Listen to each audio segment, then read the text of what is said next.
YouTube. What's good, guys? It's your boy T, and I'm back again with another live.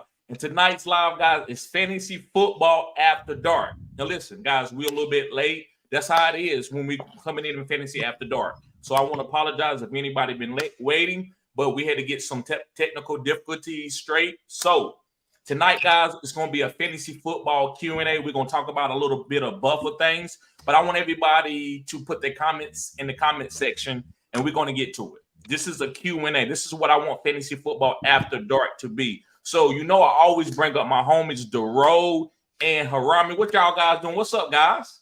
What up, TD? Happy Saturday. Happy Saturday, Roll. What's going on with you, Roll? I don't know. A lot of sleeping. I've been taking some NyQuil just because of my sore throat. Yes, sir, bro. That's you up north. I mean, wait a minute. Where you from again, Ro? Utah, right? Yeah, bro. That cold air getting in your throat. Pause. Dude, I had the biggest headache and the biggest sore throat, but I'm feeling better now. Right. And Gotta be careful not to take too much NyQuil. One time I took 3 doses. Never again. I don't know, man. I want to see how weird you could get. Maybe we want you to take some more NyQuil. Stop it, Arambi. I'm joking. No, because we don't want this dude needs to wake up, bro. I hope the you dude feel better, needs to wake up. I hope you feel better, man. So before we get started, guys, tonight we're gonna do some questions. We're gonna talk about a little bit of everything. This is fantasy football after dark. Whatever you want to talk about. This is fantasy football after dark. But before we get started, guys, I got some great news. Now, I don't know. Maybe I shouldn't say great news, but I got some really good news. Something that's gonna shock y'all. Ro, tell everybody what you just told me earlier before we went live. So I actually traded Chris Olave off one of my teams. Thought I would never do it. Has hell frozen over? Yes. Damn. So I did get Michael Pittman, Will Levis for Chris Olave and Trey Lance. And at this point, Trey Lance, I mean, he's kind of whatever. Taxi squad at this point. Right. So what do you traded Chris Olave for Trey Lance and who else? No, I got Michael Pittman and Will Levis, and I traded away Chris Olave. He traded Chris Olave away. Yeah, away. Wow. Hey, but listen, it's about winning, bro. You got to do what you got to do. I love Tyreek Hill, but if I could trade Tyreek Hill and get a 3 for 1, a 4 for 1, and get Amon-Ra, Anthony Richardson, Trey McBride, and maybe a Marvin Harrison, I'm just throwing out some players. Yeah, I would trade Tyreek away too. So, and I know how you feel about Chris Olave. It's the same way I feel about Tyreek Hill. So, question for you. Go ahead, bro. So, a guy in my dynasty league put up McLaughlin, the running back from the Broncos, for trade, and he's asking for a second rounder in return. Do you think that's too much to ask for that guy? Yes, it is. Without a doubt. I agree. I told him he needs to put the drugs down. Right. I understand, but I think he needs to let him play and have a good game before he can get a second. If he comes out week 1 and leaves that backfield, yeah, you can get a second for him. But you can't get a second until he plays. Not even in if somebody wanted to get him after a preseason game because he had a big long run, maybe. But I'm not giving up a second for him until I see him get the lead role. The funny thing is, last year in the same league, I picked him up off waivers and then dropped him. So he's just picking him up and he's just trying to trade him now. Right. But I didn't want to hold him on my team. Right. Facts. Yeah. So, and guys, real quick, I just want to go over this again. If you go to other content channels, I watch Stokastic, I watch Fantasy Pros, and a lot of times, guys, they 5-10 minutes, sometimes even 15 minutes late from their live. And the reason why, it just gives people time to build up into the chat. So it's not that it's not being punctual, it's just giving people time to build up in the chat before you come in and have to do content to 2 or 3 people. So, and hey, but I appreciate everybody being patient. I was having tech issues. That's on me. No, it ain't on him, man. You know, we learning. Guys, this is a learning thing. You will see, start your channel, and you will see how this thing goes. Okay, so let me see. What's the next thing? So, guys, I want to talk about some recent news, some things that's going on for fantasy football. And let me start off with Brandon Ayuk. So, according to the 49ers, Ayuk and the 49ers had a meeting Monday, this past Monday, and said to describe it as a good meeting. That means they came a little bit closer to a deal. Both sides are continuing to work toward a contract extension. Grant Gordon, for NFL.com, reports that Ayuk, who held out of mandatory minicamp earlier this month, is requesting a meeting with the San Francisco roughly 1 week after posting a video in which he told Commanders quarterback Jaden Daniels, that whom he played with in Arizona State, that the 49ers said that they don't want him back. It seems things have landed in a more amicable place following Monday's recent meeting. Though there still aren't any signs that an agreement on a contract is immediately around the corner, as it stands, Ayuk remains to line to play under his 5th-year option on his rookie contract, which is $14 million. To me, if I was the 49ers, I probably would let him play out that $14 million. That's a good amount of money coming off a rookie deal on a 5th-year option. But if he doesn't change by the start of the training camp, tensions could come to a head where he could sit out a couple games early in the season, especially if he don't get the, if they stays true to what they want to do, right? If they don't want to give him a extension, they just want him to play out the 5th-year deal. The 26-year-old is coming off back-to-back 1,000-yard receiving campaigns, as he's been one of the most efficient wide receivers in the league in Kyle Shanahan offense. And Kyle is probably telling him, hey, listen, you being efficient because of my offense. It ain't you. And Ayuk was like, no, I'm good also. So to me, that's probably what's going on. What do you think is going on, Ro? Why you think Ayuk isn't signing? I mean, I would be excited too to play with Brock Purdy. I feel like he's built a connection with him. Right. I feel like he's in a good offense that could get him the ball consistently. I just feel like there's reasons why he's going to want to stay in San Fran as long as he gets paid. Right.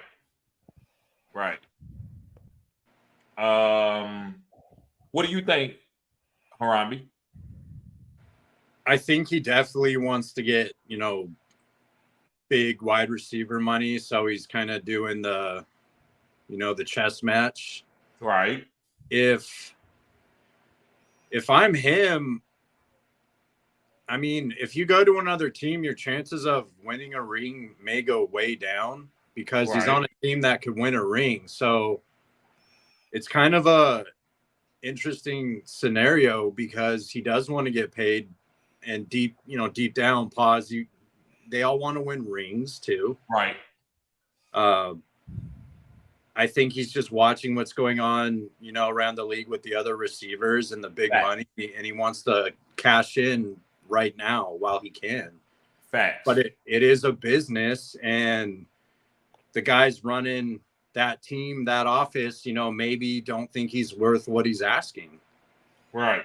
So it's a little trickier because maybe if he's on a bad team or something, it's a different scenario. But I don't think he's in a position to negotiate right now with the money that he wants, because the system there is successful. You could plug in guys and the system it'll hold, right? So maybe they're thinking they could draft his replacement, in Pearsall. Right. And they extended Jennings, did they not, in the offseason? Yes, they did. They gave him a 2-year deal. So he could have been a Super Bowl MVP if they won. Jennings Yes, I agree. Facts. So in my opinion, the chess game that's going on, the 49ers have more leverage in this case because of the coach and the system. Like, they could plug another guy in and be just as successful.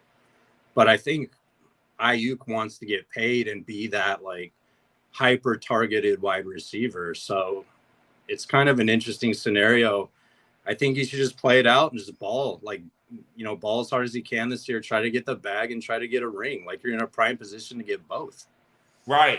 I think he does want to be hyper targeted, like you're saying, but I don't think San Francisco 49ers is the place for him if he wants that. I agree. I agree because of the system, and The system. More players are fed through that system than just one, alpha receiver. Correct. If he wants to be that, I think he needs to play out on his 5th-year deal and ball out. And then I think he can come in and he can make Amon-Ra St. Brown money close to it. Well, if he kind of, bites his tongue and plays out the year and they win a Super Bowl, he could go back into the same people not paying him now and be like, hey, pay me. We just want a title. I'm worth it. Pay me. And they'll probably pay him. That don't even need to win a title. If he goes and balls out again, they got to pay him. Somebody's going to pay him. So, and he won't be on contract. Then they can franchise tag him. And, it's up to him to do what he want to do after that. But if you balling, somebody going to pay you. Yeah. So I don't think he needs to be quiet, but I do think he needs to go out and ball out, if that makes sense. Yeah. Like, let your play dictate how much you're going to get paid and if you're going to get paid. And they'll know, like the guys running the team, writing the checks, drafting the players, they're going to know. They're going to be like, hey, we need this guy. Look what he just did. Look what he's done. He wants to be here. Let's pay him. Facts. Moving on to another player, guys. The number one option for the Carolina Panthers last year was Adam Thielen. And they said that Adam Thielen is going to be the main slot guy. Now, listen, Deontay Johnson played outside wide receiver for the Pittsburgh Steelers, but I still think they're going to move Deontay Johnson around to get him the ball too. But Adam Thielen they saying is going to be the main slot guy. But I think he's older too. But they said that Thielen projects to reprise his role as the top slot wide receiver for the Carolina Panthers in 2024. The newcomers, Deontay Johnson and Xavier Leggett, with a hamstring injury right now. Leggett has a hamstring injury, slated to primarily line up on the outside. They saying that Thielen was one of the few offensive playmakers to find success for the Carolina Panthers during Bryce Young's rookie season, as he compiled a 103. He caught 103 passes for 1,014 yards in 17 regular season games. Adding an established veteran like Johnson and a high upside first-round rookie like Leggett could give Young the tools to take his step forward, and I believe that. That's why I'm willing to take my running backs and my wide receivers early and wait late for Bryce Young. That is a type of strategy. Not saying it's optimal, but I wouldn't mind doing it in a couple of leagues, especially like a best ball league. Yeah. Despite his increase in target competition, Thielen's combination of established chemistry with Young and a slot role could still make him the go-to target for the second-year signal caller. I think Deontay Johnson is going to be the guy. That's just me. I think he's just younger. Same type of player that Adam Thielen kind of is, just a younger guy. Especially during the 2024 campaign, if Leggett needs some time to build momentum. So they saying that Thielen could still be the number one guy. I would rather go with Deontay. How do y'all feel? Who y'all think is the number one wide receiver in Carolina? In a dynasty standpoint, I'm going to say Xavier Leggett's eventually going to get there. But in redraft and in real life this year, I think it's going to be Deontay Johnson. Right. What about you, Harambe?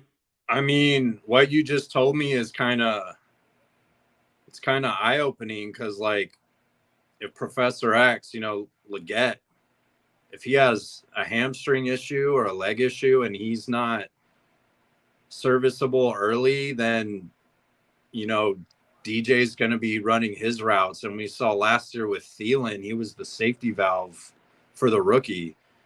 He was a top 5 wide receiver in the first and second quadrant, I want to say. Thielen. Right. He was returning wide receiver 1 value, and I don't even think he got drafted till way, way late in my redraft league. So with what you're saying, if they're worried about Leggett with a slow start due to an injury, them bringing in the new coaching staff, installing a new offense, Right. you might see a lot of PPR value go to Thielen now early. Right. And like Right. bailout type plays and like to move the chains and everything. So, man, I don't think Carolina's going to be like an NFC threat. So maybe they let Bryce Young throw it to Thielen and maybe the tight end a little bit, and they try to run the ball a little to kind of, get his feet under him to start the season. And then they're installing a new offense there as well. So that might take time as well. So they don't want to lose their season in the first quadrant. So maybe they just go with old reliable and throw it to Thielen. Right. I think as time go on, it's going to be the best player who's getting open, who Bryce Young's going to trust. Now, from the first game of the season, it sounds like that it would be Adam Thielen. Yeah. But Deontay Johnson being younger, being faster, being just a great route runner, just like Thielen, I think Deontay is going to take over. Leggett would be the guy that I would probably say the number 3 guy who could maybe play good later in the season as Bryce Young learn how to push the ball downfield. I think Leggett is the best athlete of all these guys. But to me, I still think Deontay Johnson at this point in time of his career is the best route runner. And I think he could take over and lead this team in targets. And they kind of fade Thielen out. That's just my 2 cents. Thielen hasn't been able to be healthy the last 3 years. He missed a couple games. If I'm not mistaken, didn't he miss a couple games for Carolina last year? I think he missed games late. Right. Like he really fell off. He was doing very, very well, and then he just kind of fell off, 3/4 of the way through, and just didn't do much. Right. That's wild to hear. That tells me, like, when you tell me that, TD, that tells me they're not where they want to be with their offense yet.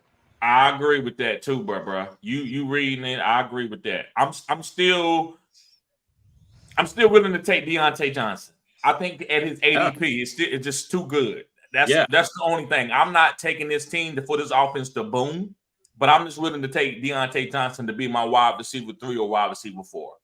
They're going to be chasing points, and before you told me that news with Thielen, I was thinking DJ would be the PPR guy in Carolina, the chain mover, the guy for the new offense. But like, that doesn't sound good, man. That doesn't sound like a good situation to me. And it might take a little while for everything to get going.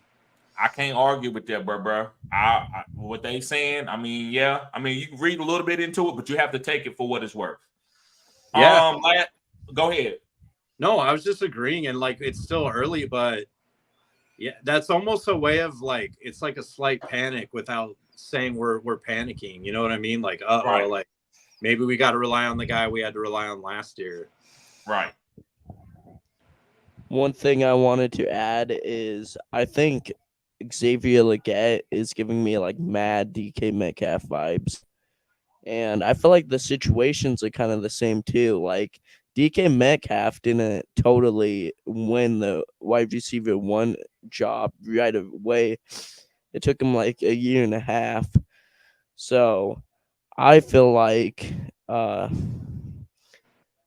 he's eventually going to get that spot. So, like, if we're talking about dynasty, I really like Xavier Leggett, especially at his current price. I would take him ahead of guys like Adonai Mitchell, for example. Maybe that's a little bit spicy, but it's spicy. Yeah, it's spicy. Because Adonai Mitchell don't got no competition outside. Josh Downs is a slot guy. Alec Pierce is almost going to be like an MVS guy. You can't rely on Alec Pierce. I liked Alec Pierce a couple years ago, but he seems like he's just a one-trick pony. On pause. He seems like he's on the wrong team. Maybe. I don't know if he can get open, man. Maybe not. It could maybe be just like a deep threat. Yeah, and people were talking about him kind of the last 2 years as a potential sleeper. I was. He had some moments, but like it never came to fruition. Right. Moving on to the last guy that I want to talk about before we get on to some questions. You got some questions Harambe? I got some tomato questions for you. Okay, awesome. So before we get on to the tomato questions, I want to talk about a few more guys. Anthony Richardson. To be a full go in training camp. It says that General Manager Chris Ballard said that Monday in an appearance on the GM Shuffle podcast that Richardson will be a full go for training camp.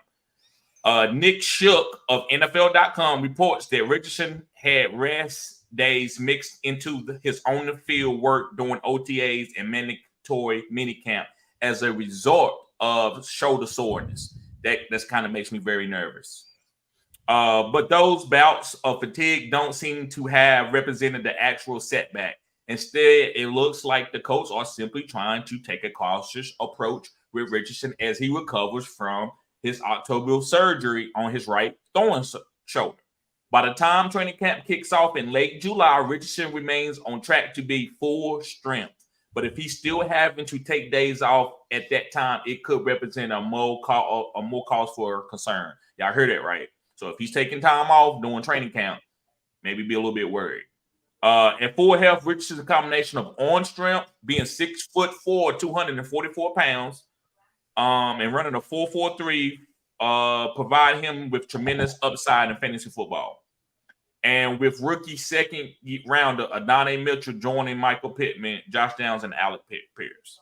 So be a little bit cautious. How y'all be a little bit cautious with drafting him, guys? Just make sure you get a backup guy, and you got to go get that backup guy kind of early because you don't want to have sloppy seconds backing him up. How do y'all feel about drafting Anthony Richardson and redraft, and also having him in Dynasty? What's y'all take on that? I'm selling him in Dynasty. For what? What you giving him up for? Jordan Love. You think you can get Jordan Love straight up? Would you do Jordan Love and him straight up? Preferably try to get something, but if they weren't letting me get anything else, yeah, I would do it straight up. Okay. What about redraft? I feel like I'm okay with taking a chance on him like 1 year, but like in Dynasty, I don't know. I feel like he's basically a rookie. He's unproven. Mm-hmm. Yeah, he has a lot of upside and athleticism, but I feel like I just gotta kind of see it first. Right. How do you feel about him in redraft and Dynasty, Harambe? I've seen his talent like in snippets from last year. Again, he scored 25 in one quarter in the first quarter. That's insane. I'm worried, man. I wouldn't be, if you had him in Dynasty and you wanted to get rid of him for someone like Jordan Love, I can't fault you for that. The upside is crazy. He has, out of most players in fantasy, most position players, whatever, his upside is probably top 5, in my opinion. Like, it's insane. Top 3. If he's doing 25 in one quarter. He's injured, though. He has injury problems, and it's his second year. Right. I'm worried, man, because the coaching staff they brought in utilized Jalen Hurts' skill set, right? And he became a fantasy commodity and a real-life commodity. Richardson can do those numbers as well, but I'm worried about his health. And that style of play that coaching staff wants to utilize, it's a running quarterback type system, and that would increase his injury risk. Right. So I'm man, in redraft, I'm probably gonna fade him, to be honest with you, unless I can get a super legit, like you're talking about, like a legit backup, or like Stafford late or something like that, or Daniels or something like that. I'm gonna challenge you a little bit on this, Harambe. Okay. Who is your favorite stash guy that when we did our stash video? Who is your favorite stash guy? As far as a quarterback? No, well, I'm not really gonna say quarterback because that's kind of easy. But I would just say overall, because you had this guy kind of high on your stash list, and even though it wasn't a ranking stash, but you like this guy as your like big time stash, kind of like cutting edge stash. I think you could stash Joe Flacco. And who's the backup for the Colts? It's Joe Flacco, and that's So I would think this would be a great opportunity for you to take Anthony Richardson kind of early, even though he's not going super early, and then okay. get Joe Flacco, and you should be comfortable with either way that happens. Okay, I see what you're saying. Like maybe you make it through the Colts bye, and like, you know, God forbid he goes down, you have the replacement. Joe And maybe Flacco, stream a guy 1 week when the Colts are on bye. right? But Yeah, I then see if that. anything happens to Anthony Richardson, you got Joe Flacco, which he proven to be able to come in the middle of the season as a veteran and be able to take over an offense. And they got some good weapons. Michael Pittman can play. You know, Michael Pittman hasn't had a great throw of the ball in a long time. So you come in, look what happened with David Njoku and Amari Cooper when they had Joe Flacco throwing the ball. So what you think of Donovan Mitchell and maybe even Alec Pierce is going to do when you come in with a veteran like Joe Flacco? That's why I think they went and got Joe Flacco. And that's why I gave you, I'm like, when you said Joe Flacco, I'm like, bro, that's cutting edge. You like, I don't know, TD, I won't do Joe Flacco. I said, bro, do anybody that you want to do. If you want to put this guy down on the list, you put him on the list. And I thought about him like, bro, that's you right. So the more I hear about Anthony Richardson shoulder problems, the more I'm like, bro, you killed it with Joe Flacco. That's why I picked him. I really, you know, I tried to think outside the box a little bit and not just give, you know, a popular name. Because when you think about it, he was a league winner and he turned those Browns position players into league winners last year. Uh-oh. He can do it again. They paid him. He's been to the Super Bowl. He's a Super Bowl MVP. He can do it. Right. So, yeah, and it's crazy, too, because we're getting to the time of year now where, like, these stories start coming out. And you're going to see ADPs change a little bit. Facts. So Richardson is a hype guy. He's not a hype guy. We know what he could do with his upside, but he's being hyped right now going into draft season. So, yeah, it just popped in my brain. I'm like, you're probably going to want to stash Flacco if you draft that guy. Guys, you listen, you cannot win a championship playing it safe. So go get Anthony Richardson if you want him, but just go ahead and get Joe Flacco. Now, listen, nobody's going to really take Joe Flacco, especially if you draft him now. But if they start hearing about him having shoulder surgery, somebody will try to snipe you. So you got to use that. So if you start hearing any type of rumors that, Anthony Richardson set out in training camp, you probably going to have to go get Joe Flacco stupid early. You won't be able to go and stash certain players. Because if you take Anthony Richardson and you wait late to get Joe Flacco and you don't do it, it could cost you a season. Facts. So now a rookie quarterback is out there like you can go get, which I don't think Jaden Daniels is going to be there. Drake May, we don't know when he's going to start. We know Caleb Williams is going to be drafted a lot earlier than like a Joe Flacco. So you might have a chance if somebody snipe you from Joe Flacco. But I'm telling you, if you do get Anthony Richardson, you just going to have to go get Joe Flacco in a 17-round draft, probably pick 13 just to be safe. What would you say, Harami? When would you go get Joe Flacco if you pick Anthony Richardson? Yeah, if you take Richardson, no other GM in the draft's going to touch Joe Flacco. That's just a wasted roster spot. But if you have Richardson, that's not a wasted roster spot guy. If I draft Richardson, I will draft Joe Flacco. And like you said, it'd probably be like the second or the third to last round. Because I don't take kicker and defense early. So it would be Flacco and then those two. There you go. Positions. There you go. But don't you think that if we get in a training camp and you drafting around training camp and they say that Anthony Richardson's shoulder is hurt, yes, don't you think that Joe Flacco might get sniped from you with that type of information? Yes, I have GMs in my league who would do that. They would snipe you just to spite you. And they're like, screw you, trade me a player now. And it's like, Don't get caught in that position. Don't let them do that to you.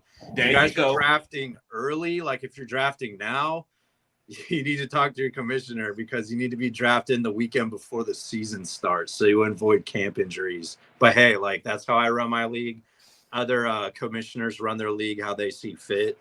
But if you guys are drafting now or in a week or a couple weeks and you take Richardson, you're going to want to take Joe Flacco because you don't want to go into the season and say something bad happens, God forbid, knock on wood.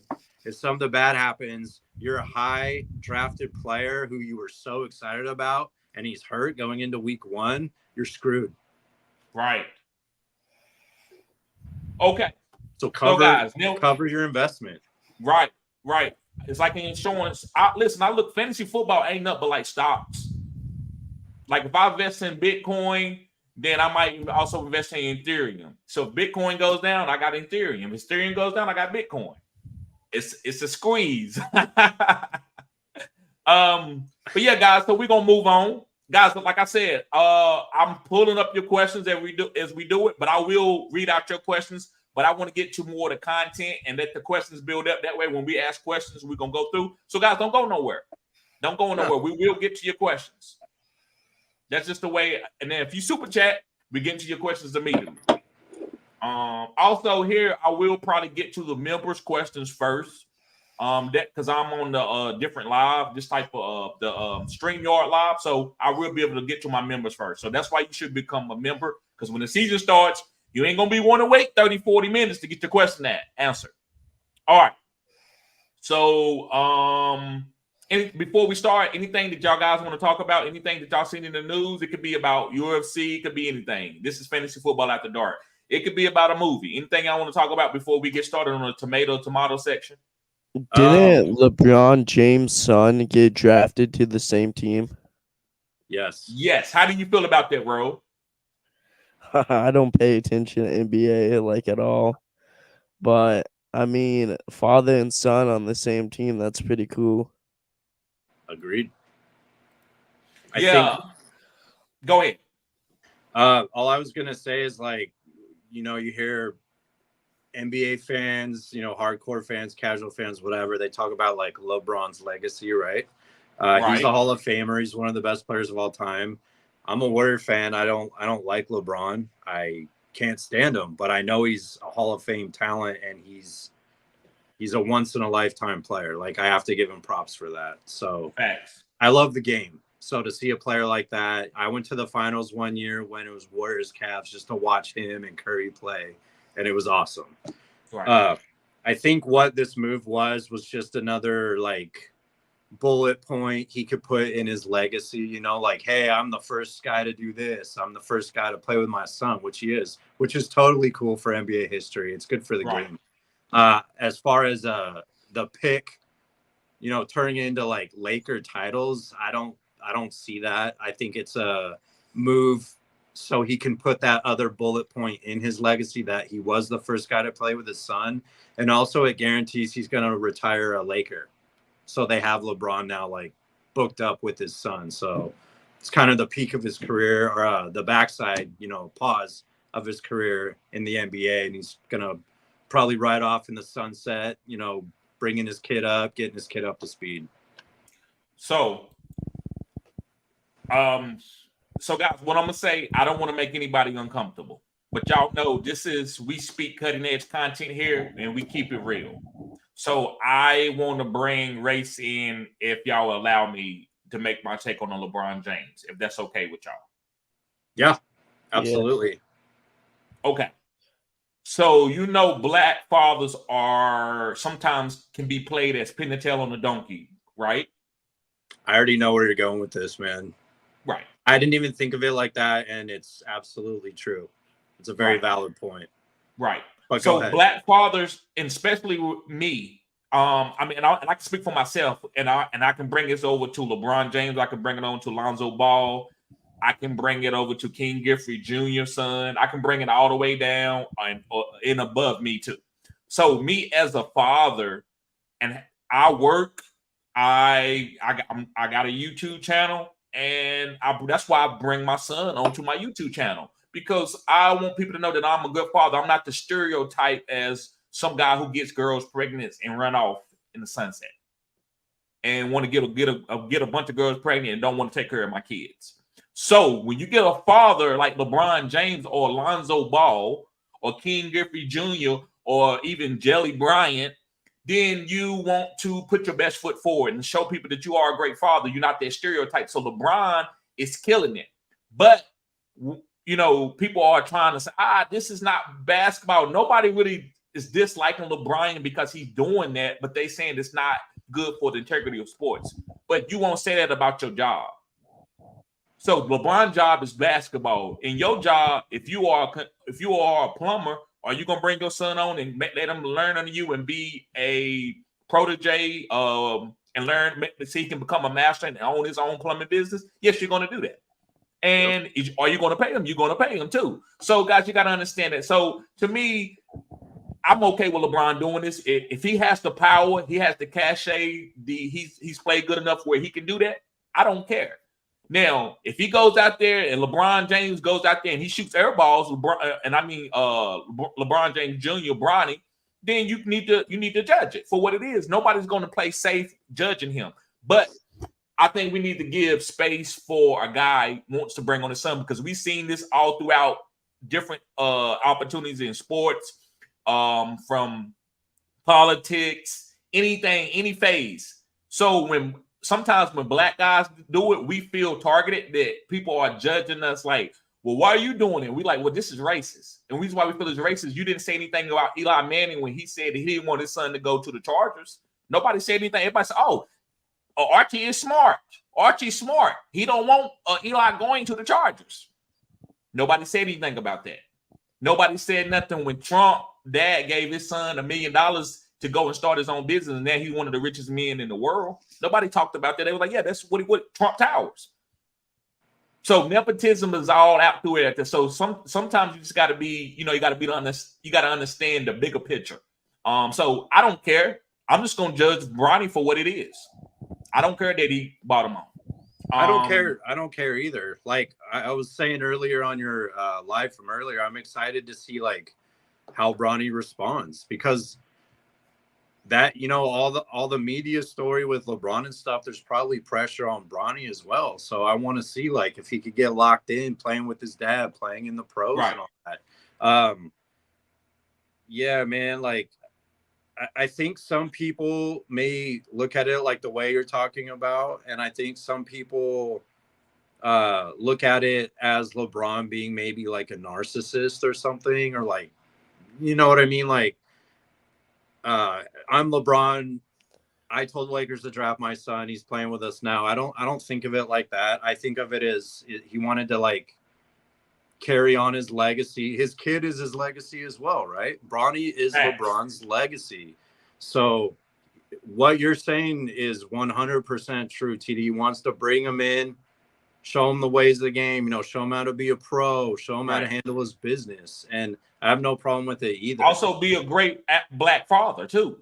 Yeah, man. Because, and another thing to put to that is like, it's a good look for the NBA, in my opinion, because of what you're saying. And like, that's a talking point. And like, these are legit talking points, and sports are a distraction from the hoopla and all these, it could be political, or it could be like war or whatever.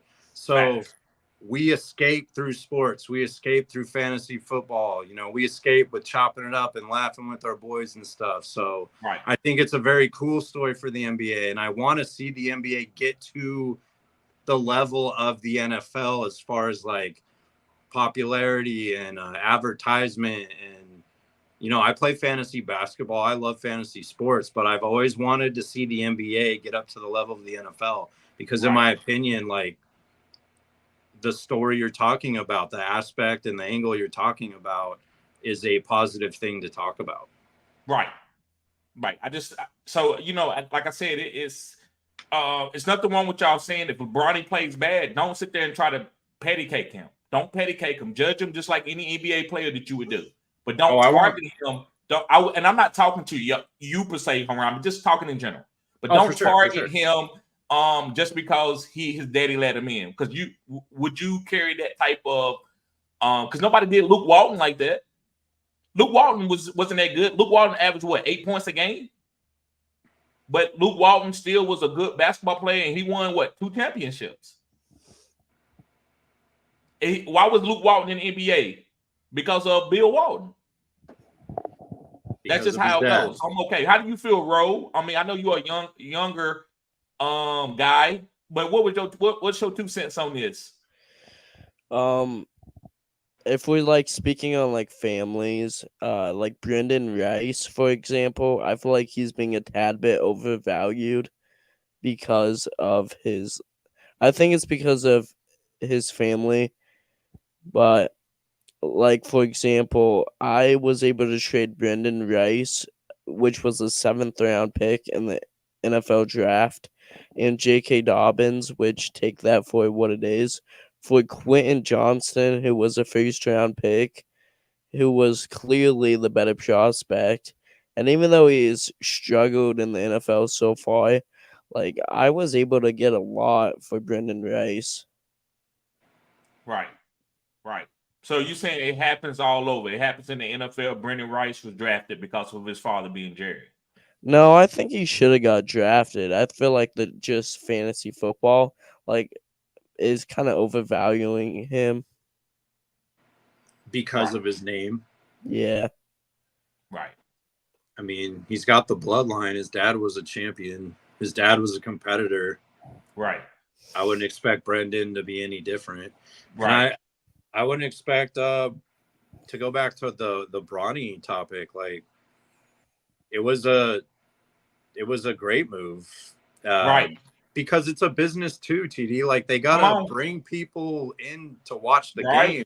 Right. What better way to do that than to have one of the best players of all time heading off into the sunset, and they're bringing up his son. Right. He knows, like there was a comment, Bronny knows he's not going to be his dad. Right. They're not the same guy. Right.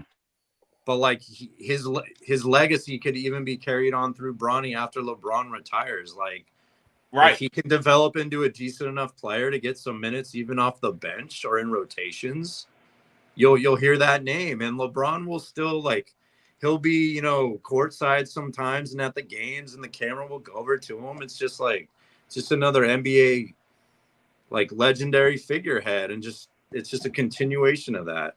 Right. And I think just talking about the skill set, you don't know what Bronny is young. Y'all, Bronny scored high in McDonald's All-American. He done really good in the combine.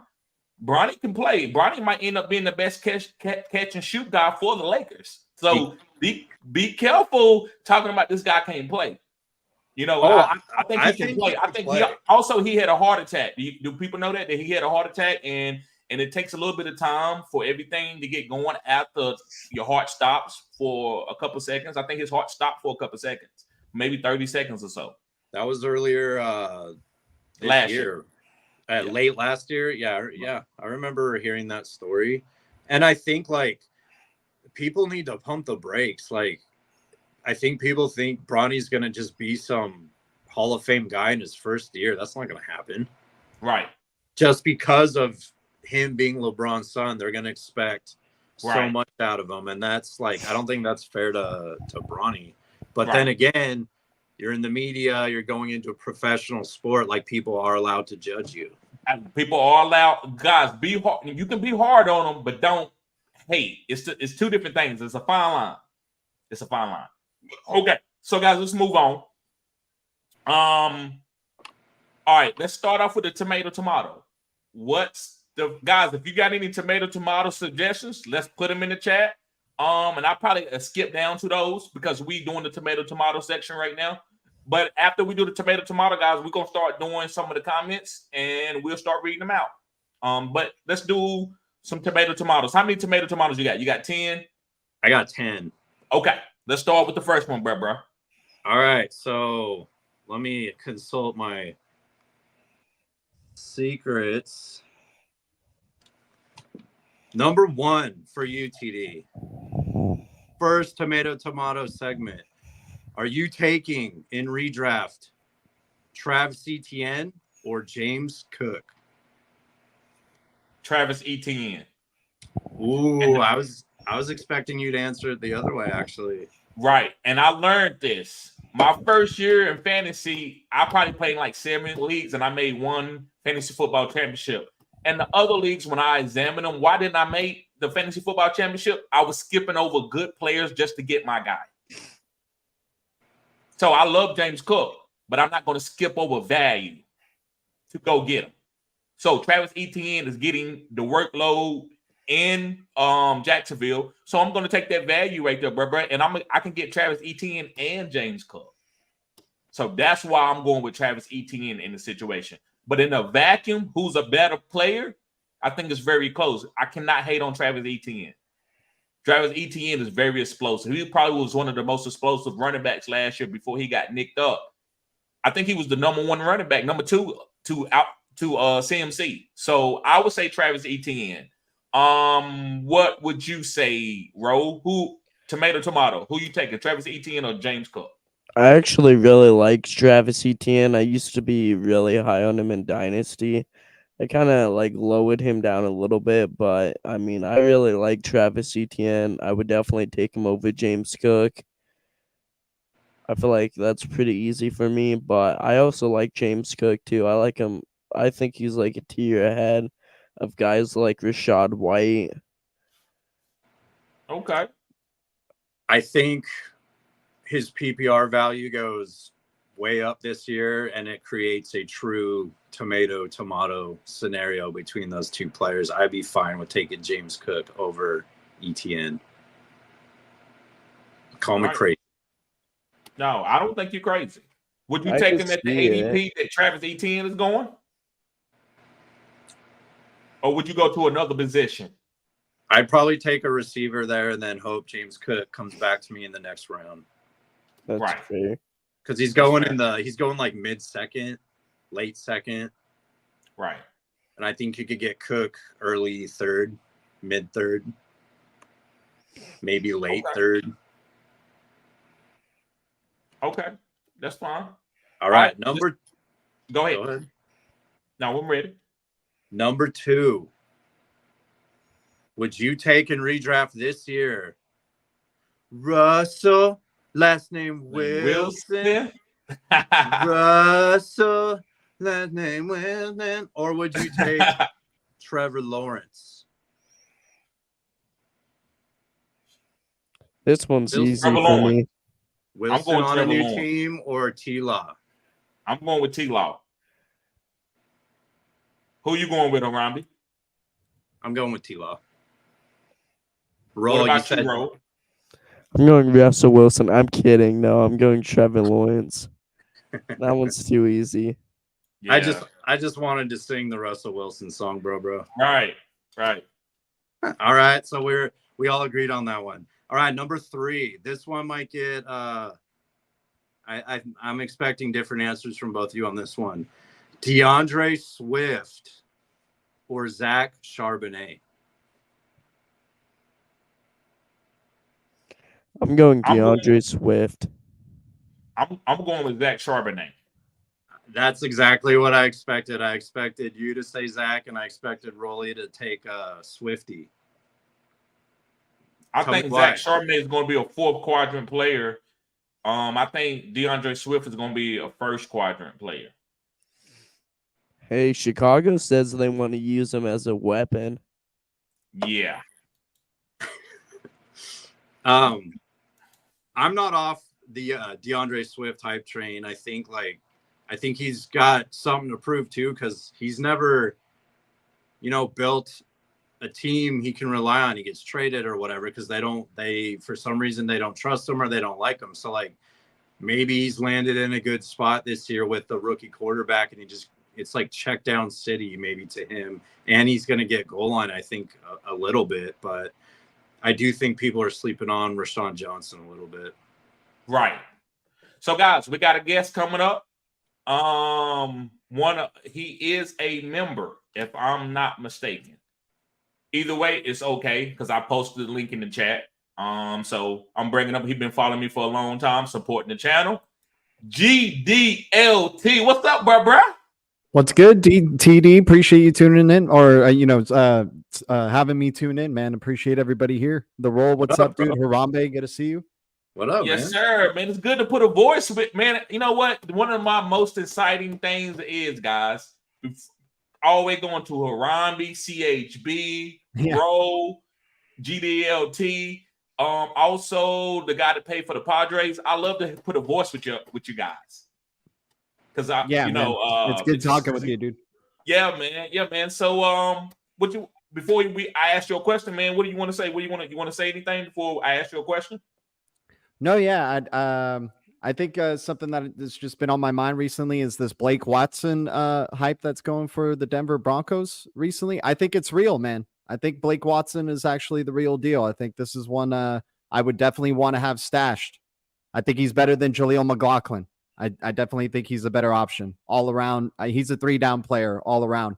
He's Tyrone Tracy, but the undrafted Tyrone Tracy. I just I picked like him up that. for free. Yeah. I think he's the real deal, man. So, Yeah. guys, if anybody, y'all haven't signed up for the Patreon, I wish I could sign up. I mean, I might, while y'all talking, I might go on to the Patreon. Blake Watson is top 5 on me rankings and me giving my assessment on some of the rookies coming in. Blake Watson finished elite on that list. Bro, you killed it. I agree with you 100%. When they brought in McLaughlin as an undrafted free agent, they only paid him $50,000 to come in as an undrafted free agent. They paid Blake Watson $255,000 to come in. That's $200,000 difference from him and McLaughlin. So they really wanted this guy. Right. So that's the Sean Payton guy, is what you're saying. Yeah, dude, and he's the best pass catcher in that backfield, and that's what they want to do. They want to do dump offs. So right. I scooped him in. I've been looking. He's the best pass catcher on that team. I mean, not on the whole team, but you know what I'm saying. In the running back room. Right. Even Sean Payton loved talking about him. He was like, yeah, they were saying, what do you want to do with Blake Watson? Pass to him. That's what they want to do. So good. He's wearing Darren Sproles' 43 in camp. Ooh, spicy. Yeah. And Sean Payton had Darren Sproles later in his career, right? Right. Yeah. Yeah. That's Drew Brees was dumping off to Darren Sproles before Kamara became a thing, So. Yes, of course he was. And before Darren Sproles went to his second team, what was Darren Sproles' second team? Was it the Eagles? Philly. I know his first team was the Chargers. It was the Chargers, and then Saints, and then Philly, right? Then Philly, right? Yeah. And another interesting thing is if you're trying to find the next Kyron Williams, he may be the next Kyron Williams. He has same height, same type of weight. He's faster. He's a better athlete than Kyron. He's a better athlete than Kyron. Uh-oh. Yeah. I mean, I know it gets you guys bullish, but just doing a lot of research on this because I'm trying to figure out why he's booming up so much on sleepers like waiver ads. Yo, should I drop Cam Akers for him? What's up? Should I drop Cam Akers for him? Yes. Yeah, dude. Why would you have Cam Akers on your team, bro? No, it's probably a very deep dynasty. Yeah, I would drop Cam Akers, especially if it's a deep dynasty, without a doubt. I don't care if it's 80-man deep. I'm not having no Cam Akers on. Oh, I got a taxi squad open. I don't care if it's a Uber squad. I'm not having no Cam Akers. Now, you might say, well, come on, TD. You mean anybody? No, man. Cam Akers has had his chance, bro. I mean, he at this point in time, that last injury is no way that I think he's going to come in and be any type of relevant for a team. So, yes, drop Cam Akers immediately and go pick up Blake Watson or go pick up some player that you want. I'm not holding. Yeah, you can get Dylan Lobb. You can get Blake Watson. I would have those two over Cam Akers for sure, because those two guys are going to catch some passes this year, without a doubt. I wanted to draft Dylan Law, but a guy sniped him from me in the very last round of our rookie draft. Yeah, I'm excited for him because I feel I'm feeling those Austin Eckler vibes, like early days Austin Eckler. Like he's gonna fill out into his body, get bigger.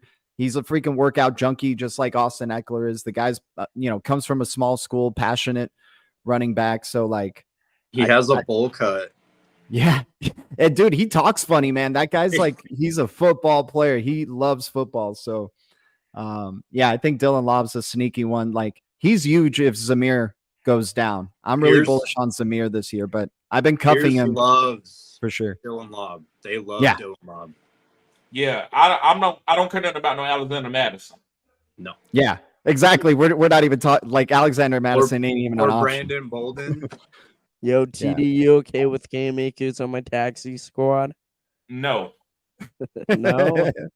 No. You got to get him out. Get him off that team, bro. Drop him. Snip. Bro, he tore his Achilles last year, bro. Didn't Yeah, he tear no. like his Achilles before as well? Like, or he had Yeah. like an ACL injury? Like the guy's just No, he tore his Achilles again. oh man. Yes. He's toast, man. Toast. Yeah, dude. I mean, he like if a miracle happens, he has one season, but in Dynasty, I want multi-year value, you know. Right.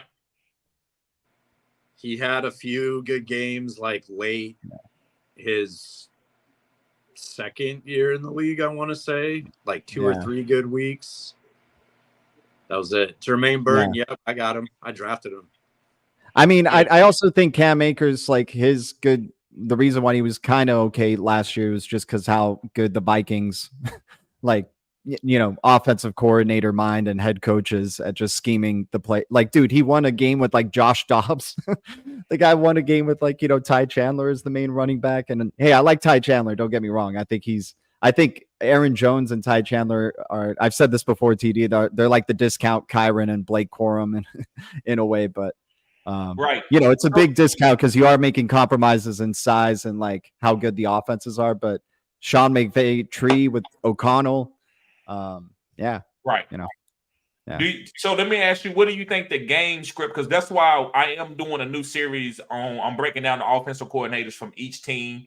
Right. Shout out to Siobhan. She recommended that. But what do you think the game script is going to be for the Minnesota Vikings? Do you think they're going to be a 60-40 run team or 60-40 pass? I would think it'd be 60-40 pass to Justin Jefferson. I think this team is going to run through Justin Jefferson. Yeah, I don't think O'Connell. The thing I like with O'Connell, he's a stubborn offensive coordinator, and he's going to want to pass. No matter even if the quarterback is bad, he's going to want to pass. He has kind of like a DGAF mentality. I don't want to say the F word, but he doesn't give a hoot. You know, he doesn't care. He's going to pass like over 30 times per game, and he's going to do dump offs and PPR points to the running backs. Aaron Jones is going to most likely miss a couple of games this season just because he's a veteran and it's going to probably want to rest week or something. Right. So I see them having to do comeback mode a lot. The corners on the Vikings are weak. And they're in a very like offensive division all of a sudden. Jordan Love and the Packers are going to take a step forward. I think Jordan Love might even be up for MVP. Come on now. Yeah. I'll be quiet. But yeah, dude, I mean, that he's the truth, man. I think a lot of good, and they got a great schedule. They got such a good schedule this season for the Packers. So, right. But yeah, I see them in comeback mode, like basically the whole season, and they don't care to keep passing, man. They're not they're not like a Jim Harbaugh offense that's just going to try to keep the game close the whole time. And they're just going to keep passing, man, whether they're behind or in front, it doesn't matter. So I like offenses like this, even if they have a rookie QB. Like I still like Jaden Daniels with Cliff Kingsbury and the Washington Commanders in fantasy. Like so GDLT, this is what I would say. I think, and you're not calling it out per se this way, but reason why you like those teams, those are fourth quadrant teams. Yeah, exactly. You know what I'm talking about. Yeah. Because you don't think that quarterback is going to be the number one quarterback in the NFL this year, but know as they get better, they're going to have some boom games, especially because they're going to be behind a lot. Yeah. And so that's what I try to teach guys, and that's what I found out by playing fantasy football the last 4 to 5 years, that if you can get a team where they always trailing and they trying to, evolve a quarterback and evolve some young offensive players, this team is better to get than I would say the Kansas City Chiefs, because they might be 13-3 and they might start sitting. Very good point. Yes, exactly. Like I like those middle of the road teams. I like middle of the road teams that they're going to go 8-8 or 9-8. And, but obviously for me, like I know some people don't care too much about the coaches. They care more about the players and talented players. And I'm all for that. But I learned this lesson with Bijan last year, and Arthur Smith did me no favors. Kyle Pitts in another league. Arthur Smith did me no favors. So I care about offensive coordinator. I care about whether the head coach is an offensive mindset or a defensive mindset, because then I know the type of way that they're going to play the games. When they're ahead, they're going to be running. They're not going to look to press the pedal on the gas like Miami does. That's what I love. Yeah. That's what I like about freaking Miami and McDaniels, man. He doesn't care if they're up 50. The starters are still in, and they're gonna score 70. Why you think I'm sure, taking dude. Tyreek? All the secrets. Why I'm you sorry. think I'm taking Tyreek #1 overall, bro? And I've been doing it Yeah. the last few years. But people Dude. thought I was crazy. I have so much A-Chain, Jalen Wright pairings in my drafts. I'm skipping Mostert. I love Mostert. He's probably going to be healthy again a full season and score a bunch of touchdowns because I'm avoiding him. But if either Mostert or A-Chain goes down, it benefits Jalen Wright. And Come on now. dude, And I think, right.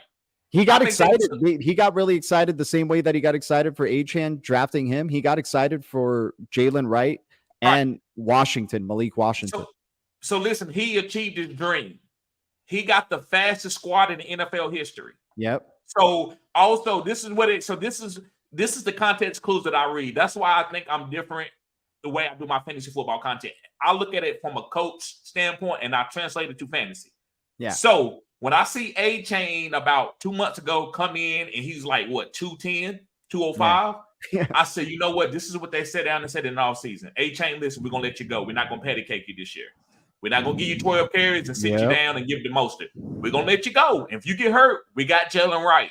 We got Raheem Mostert. Yeah. And also, when we get into a cold game, I'm going to deploy my running backs and I'm going to run that. I'm gonna get tough like I did when I was the offensive coordinator for the San Francisco 49ers when I had Raheem Mostert and what's the other guy name? The couple other guys they had. So don't get it twisted. Mike McDaniels is a cutting edge type coach where he likes to throw the ball, but don't get it twisted. He can establish the line of scrimmage and he can establish the run game. So I believe with Jalen Wright, Mostert, and A-Chain, no matter who goes down, he's gonna have enough running backs to deploy that. And so you're not just going to be able to beat Miami when they in cold games. Yep. I dropped Cam Akers for Michael Gallup, by the way. There's like absolutely nobody on waivers. So I dropped Cam Akers for Michael Gallup. Okay. I mean, so Blake Watson wasn't on there? Well, no, I already picked him up. Okay. All right. Nice, bro. Good. So, GDLT, do you want to do a couple of tomatoes with us? Sure, bro. Let's do it. Okay. Anything you want to say, Harambe, before we get started on the next tomato? Anything you want to expand on that about Miami?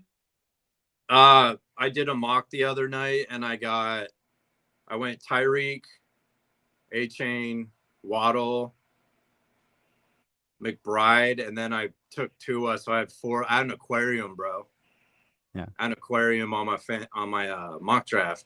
I want to say go back to the NFC North real quick. Like, if we think about it, all 4 of those teams, the NFC North is a potential fantasy gold mine. Yeah, I like the NFC North and the AFC South as very fantasy gold mine friendly team, like just offensive output in those areas. You're going to be able to get a lot of these players cheap. NFC South is building that out too. Yeah. They have all off, like the head coach for NFC South is an offensive minded head coach. They got a new offensive coordinator for the Saints. That's from the McVay tree, I think, or Shanahan tree. One of the, it's all the same, but then you got what's going on with the Falcons and obviously all the offensive firepower they have. They have a defensive head coach, but they're offensive head coordinators from the McVay tree. Those are good. And they play in domes half the season. Like the NFC South and AFC South play in domes. Like 2 teams are dome teams. So yeah. I like that. Y'all know all these other new teams are tearing down their outside stadiums. I think Buffalo is trying to build a dome. Yep. Nice. Yeah. Chicago's going to do that too after Caleb crashes in the second half of the season. Come on now. And so I think now, guys, you need to go and start making moves to go get wide receivers. This is going to be the average amount of points is going to be at least 28 points a game from all teams. Just like you see the NBA, if you score 100 points, who cares about you scored 100 points in today's NBA game? Right. So I believe 28 points is not going to be anything in like 2 years in the NFL. So Oh man. go ahead and get the wide receivers and go to certain offensive coordinators where they're gonna be way ahead of everybody. Kind of like I think Mike McDaniels is like the Golden State Warriors a Yeah. couple years ago. Yeah. Great call. Like with the Splash Brothers and everything. Yes, sir. You Tyreek and couldn't Waddle. defend He's him. changing the game. He's changing the game. And guys, I don't know how long y'all been listening to me. I said this 4 years ago. I've been on this 4 years ago. I said the game is changing to hybrids, Right. using the motion, speed gonna kill. Route running, guys. Route running is good, but I think speed is gonna be bigger than route running. That's why I like Christian Watson over stereotypical route runner. Oh, okay. I think speed is going to be about speed and motion because this offensive coordinator is going to be to get these guys open. You're not going to really need to be a great route runner to beat the guy in front of you. That's just Christian Watson is one of those freak athletes that doesn't need the great route running to do what he does. That's for sure. Yeah. Right. Like Quentin Johnston is somebody who needs great route running to be successful because he's not like he's a freakish athlete, but he's not super fast or agile. So then he needs to be a good route runner and that's why he hasn't really broken out for the Chargers or anything like that. But the coaching staff really likes him. Like they both. Oh yeah, they want Christian Watson to succeed.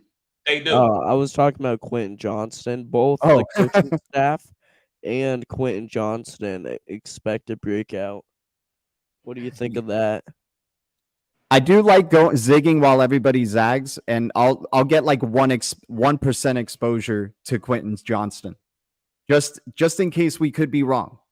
Just like, I mean, there's no receiving competition. He has the draft capital, so the ownership maybe feels like they have to give Quentin Johnston some targets. He's probably the tallest person they have for red zone targets in the end zone. So yeah, maybe Quentin Johnston has like a touchdown breakout, but he doesn't really make up for it with the yards. So guys, y'all gonna think I'm crazy. Y'all know who Quentin Johnston comp is? Who? Cordell Patterson. No way. I don't hate that. Okay. I mean, I could, yeah. I was thinking, listen, when Quentin Johnson get the ball in his hands, that's a 6'2", 6'3", 215-pound guy. Yo, convert him to running back ASAP. What'd you say? They need to convert him to running back ASAP. Hey, he'd be better than Gus Edwards. No. I think so in today's game, you don't have to do that. I think what they're gonna do is just give him a lot of short screens and end around. And they're gonna treat him like the Chiefs treat Rashee Rice. Right. There you go. For the line of scrimmage, break tackles. Right. And then all of a sudden, Quentin Johnson goes deep, and you see that 4.4 speed and that 6'3" jumping ability that he actually comes down with the ball. That's how you use Quentin Johnson. Don't be asking Quentin Johnson to run comebacks from 15 yards. That's not his strength. Right. But give him a reverse, like same way they use Rashee Rice, even though Rashee Rice is a little bit better of a route runner. But yes, kind of like they used Rashee Rice early in the season. Yeah. No, that's a good dude. I'm bullish on the Chargers. Just because I think people keep saying, "Oh, Greg Roman and Harbaugh, they just want to run the ball." Well, the defense ain't good this year, so they're gonna have to pass to come from behind wins. And also, Greg Roman was dealing with a rookie Lamar Jackson. You're gonna ask the rookie to pass a bunch? No. Greg Roman possibly has the best quarterback he's ever worked with in his whole career. You think he's gonna not want to unlock that? Right. I mean, he had Colin Kaepernick. I'm gonna say Justin Herbert is a better thrower of the ball, but Colin Kaepernick in his prime was probably a top 5 quarterback in the league, maybe better. Yeah, and with the run, like I understand they're gonna probably be running a lot more, but they're gonna have more efficient opportunities to score touchdowns. And Justin Herbert could throw touchdowns very well in the red zone.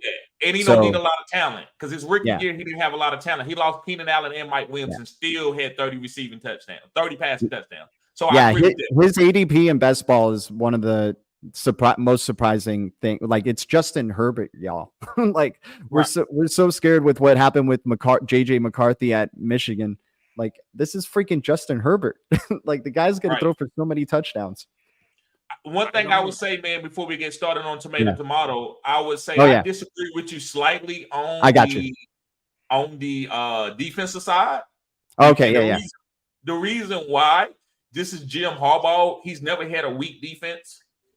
Oh, Never. I see. He's never had it. Yeah, okay. He's never had. So even if they are not elite, they could be like the Los Angeles Rams was last year because they look at the talent. They still got Joey Bosa who can rush the passer as long as he stays healthy.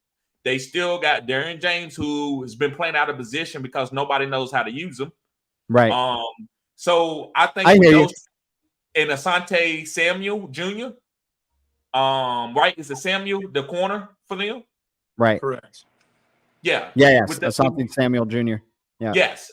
I think that team could be sneaky good on defense, and they're going to be tough. They might not be playing elite, but I think they're going to be tough because of the coach. But yeah, that's what I would say. They could be like what the Raiders were last year, is just like a tough nosed team that's in every game. There you go. Yeah. Yes. I would be off QJ pause if it was a different coaching staff that came in. I still believe in QJ because of the coaching staff that's coming in.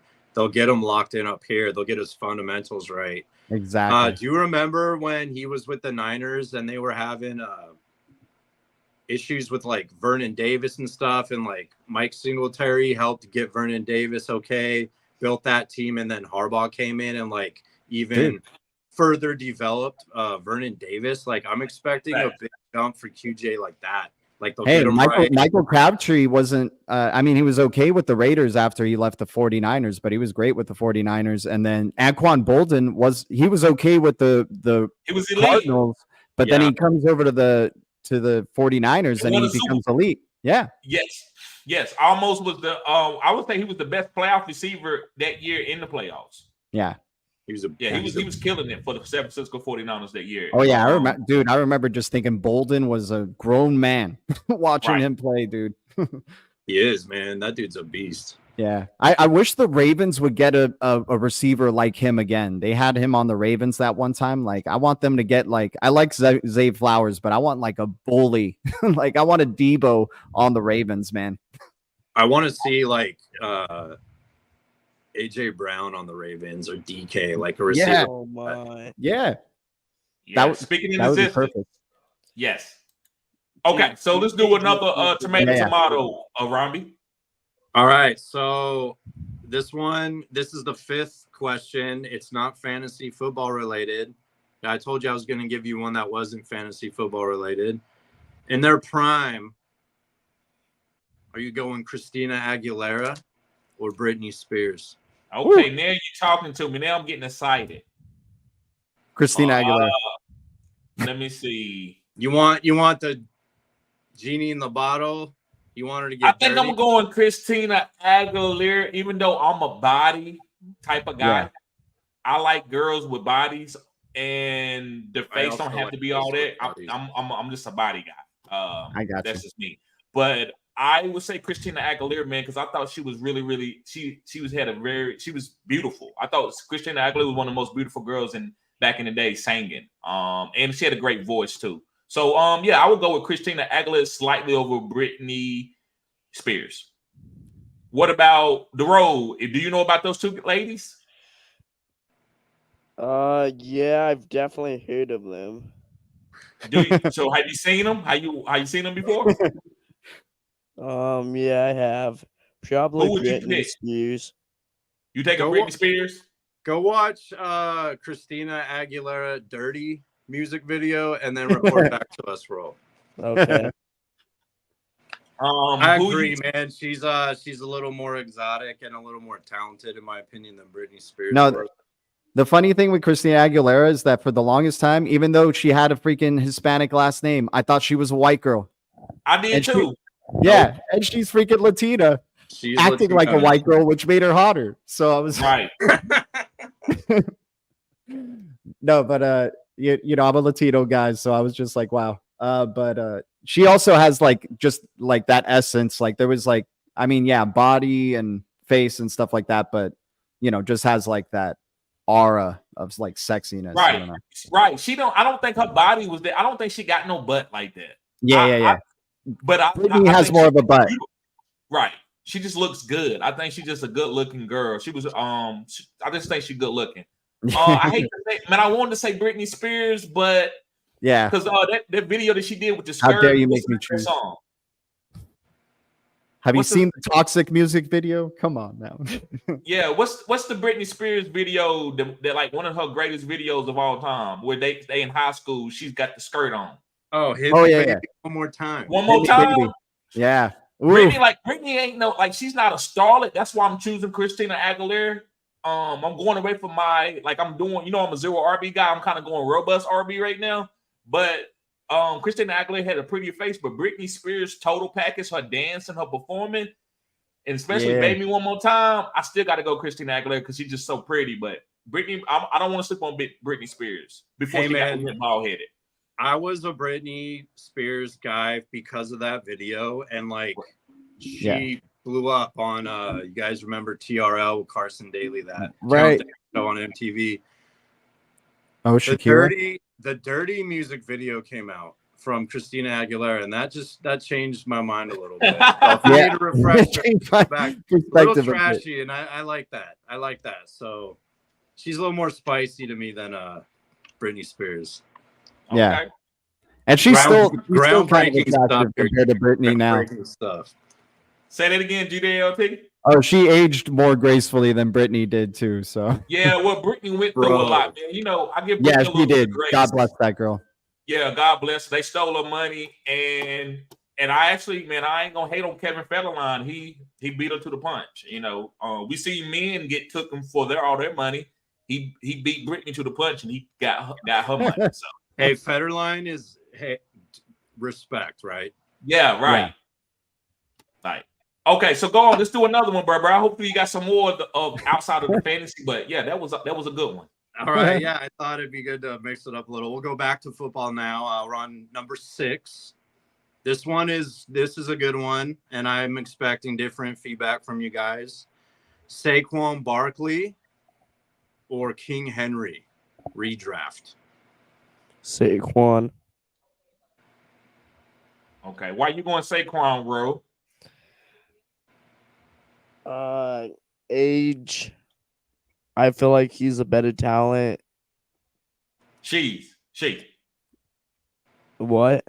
She? You just say she? No. I mean he. I'm sorry. He. Right. I don't know. I might have my voice. I'm kind of. He's on that NyQuil, man. Yeah. He's sipping. This is a tough choice. I'm gonna go with King Henry because I think he's gonna have more quality opportunities given to him at the goal line. Lamar Jackson lost weight over the offseason, so I'm thinking they're not gonna want to give the guy who just lost weight goal line touches and tush pushes. So I think they're gonna give King Henry everything he could eat at the goal line every time. And Saquon's going to be missing out on some touchdowns and pushing Jalen Hurts' tush into the end zone sometimes. I'm going with. What do you think, Harambe? I'm going with Derrick Henry. I think he's on the backside of his career. The twilight, as they say, of his career. He wants a ring now. He's on the best team he's ever been on, with the best quarterback, in my opinion, and the best coaching staff, and probably the best defense, even though the Titans weren't slouches on defense, right? But I can see that guy scoring 20 touchdowns this year. I want that. And the Ravens, I think, have a better defense right now than what the Eagles have at defense. So there's going to be more running opportunities to kill the clock and ride Henry. Yep. I agree. I'm going to have to disagree with y'all guys. All right. I'm going to have to go with Saquon. And the reason why I'm going with Saquon, guys, Saquon is still special. Now, is he on the downside of his top of his peak? Yes. I don't think so. I mean, he's only 27. Right, but 27 is old for a running back.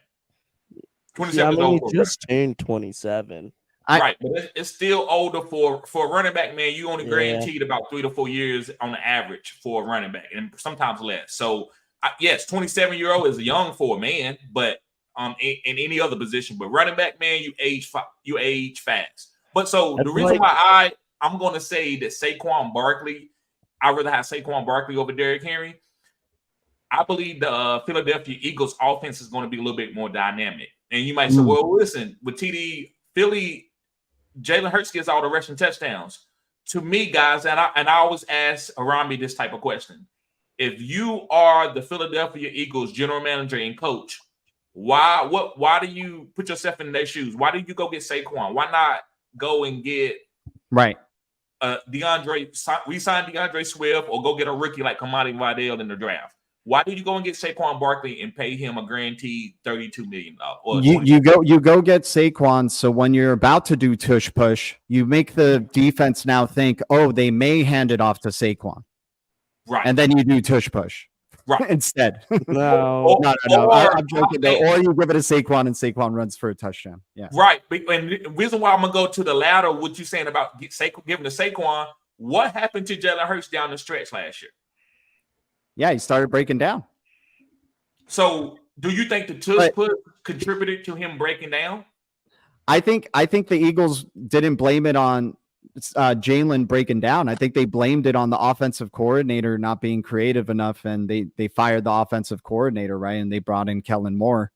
Right. I also think the Eagles, I think they're trying so hard to be a dynasty franchise because they won the Super Bowl with Nick Foles, and then they bring in Nick Sirianni and they get Jalen Hurts and they're able to go to the Super Bowl, and then they lose that Super Bowl. I think they're trying, I think that loss of the Super Bowl kind of scarred them where they're kind of overthinking too much now and getting impatient. If they don't go to the Super Bowl, they fire their coaches and get new coaches that will take them to the Super Bowl. And that's just a lot of pressure. Whereas with the Ravens, and John Harbaugh, they've been a well-oiled machine for many years. You can predict what they're going to be able to do. And obviously they've been trying to get more into the passing game, but they're still a run first time of team. Right. And signing Derrick Henry just signifies that. So I think with the Eagles, they're just a hard team to predict. And that's where it kind of skews me with going towards Henry a little bit more. Cause Ravens, I feel, are more predictable. Right. With Kellen Moore, you never know. He might just throw Will Shipley in there to play a Tony Pollard role all of a sudden because they drafted Will Shipley in the third round. So they'll give a breather to Saquon because they know Saquon can't handle a full workload without getting injured during the season. So it's a good tomato though. I could see why Saquon though, because he's a beast. I mean, he's Saquon. Right. And also, so if you go and watch what DeAndre Swift was doing early in the season, even though they don't have Jason Kelce anymore, I think Saquon could be better than DeAndre Swift. Oh, totally. And easily. Right. And I just feel, and also PPO, I think they design plays for Saquon in the passing game. You have to design plays for Saquon in the passing game. And you might say, well, Saquon what did he do in the Giants? Don't you know that that's all they really worried about? They didn't have no other Wan'Dale Robinson. They didn't have no other weapons on that team. Oh, yeah. One's going to love the free lanes, dude. So that's why I'm fading A.J. Brown. And now Robbie disagrees with me with this because he's like, man, A.J. Brown is him. But why can't A.J. Brown be Brandon Ayuk? Brandon Ayuk only had 105 targets and caught 79 passes. That's an efficient season for 1,300 yards. But he was a top 12 guy. He wasn't the number one guy. So I believe that A.J. Brown could be very efficient, but I think the guy who's going to be the best fantasy guy where you can rely on is the running back, where they're going to get down into the red zone and they're going to say, well, listen, Saquon, we're going to give you the first shot at this. With DeAndre Swift, he didn't get the first shot. It was Jalen Hurts. Now, Jalen Hurts, listen, go win us a championship now. We need you to be healthy in the playoffs to be able to throw the ball. We don't want your shoulders messed up. So Saquon, they can wear Saquon down, and then Jalen Hurts can take it for the rest of the season and throw it to A.J. Brown and Devontae Smith. So that's just what I believe the game script. I'm basically trying to predict the game script with them. That's the reason why I'm going with Saquon Barkley. Yeah, I think hopefully Kellen Moore throws it more because last year was interesting. I feel watching some of the Eagles games, man, got so frustrating because I had, AJ, and I'm with you on the fading of AJ Brown, because if they do the same thing they did last year, then I'm fading AJ Brown. And even though AJ Brown did tear it up near the end of the season, he's a fourth quadrant kind of guy. he's a veteran. Veterans always do that. They like don't really do too much during the season, but then like playoffs come around, and if their team needs to make the playoffs, they like show up and perform. But Right. what I'm trying to say with AJ Brown, like it seemed like every time the Eagles were playing, they were playing like scared ball, like where they just rushed and rushed and rushed and rushed until they were forced to pass. They would run first down, second down. Okay, it's third and long, we'll throw. Dude, if it was third and short, they would run because they knew the tush push would get them across like for 1 yard if they can go for it on fourth down. So I'm hoping there's more like with this Kellen Moore offense, like everybody eats and AJ Brown can really, they paid the man. So like, hopefully he gets a good amount of targets. Right. Kellen Moore likes to throw the ball a lot. That's why they drafted Will Shipley. I think he might be a third or fourth quadrant type of guy, not a guy who takes over unless there's, God forbid, an injury. I'm more excited about Saquon in the passing game. I still think the tush push is going to be a thing. I do think Saquon will punch in more goal line touchdowns, though. They did bring him in here to spell Jalen at the goal line, so he doesn't have to take all that beating there. But I'm expecting way more return in the passing game for Saquon versus just power running because of Kellen Moore. And AJ Brown, man, like, he's a controversial player. In my opinion, he's like, you got that tier 1, all those guys at tier 1, then you got the tier 2 guys. He's in that tier 2 for me. He's a stud, he's a phenom, and I think he's gonna have a better year this year because of the OC. The OC was bad. The OC was bad last year. So bad. Pitiful. I mean, AJ Brown was still top 5 receiver. Yeah, he was right. Yeah, he got a lot of his action like as the season went along, though. And the beginning of the season, he started off slow. The second and third quadrant, AJ Brown was unstoppable. Yep. Yeah. But the fourth quadrant, he didn't play that great in this fourth quadrant. I think was hurt. I think this is also why I kind of have a hard time trusting the Eagles, is because I don't understand how like you go to a Super Bowl with the offense that you had and the offensive coordinator that you had, and then you don't have like a disciple of that offensive coordinator that knows, like, how come you had to change to a whole new offensive system and not like just, keep the tradition going?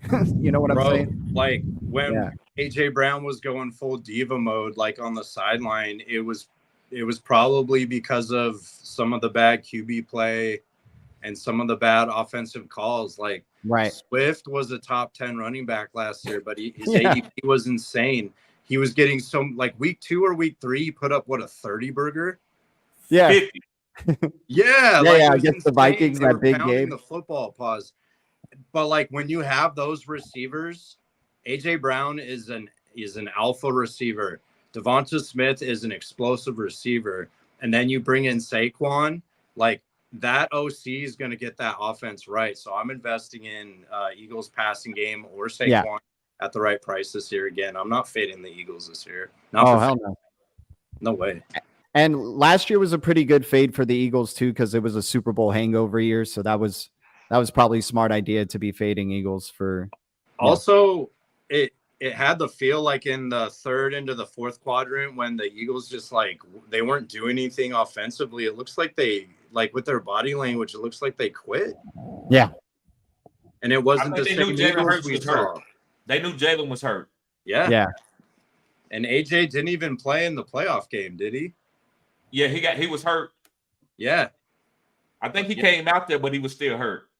No, I'm expecting like if I don't get one of those elite wide receivers and if AJ falls to the second, like that's an easy pick for me.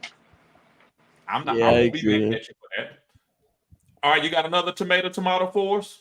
I do. I got another controversial one. It's probably going to get answered differently by you guys.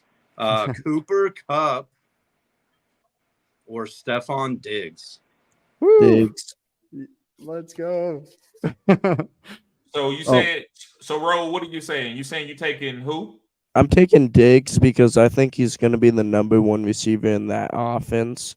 And I feel like going from Josh Allen to CJ Stroud really isn't a downgrade. And Cooper Cup, he was like struggling last season. He wasn't like all that great. I mean, I feel like Puka Nakua easily overtook him. What would you say, Harambe? I'm taking Cooper Cup. Why are you taking Cooper? Cooper had injuries last year.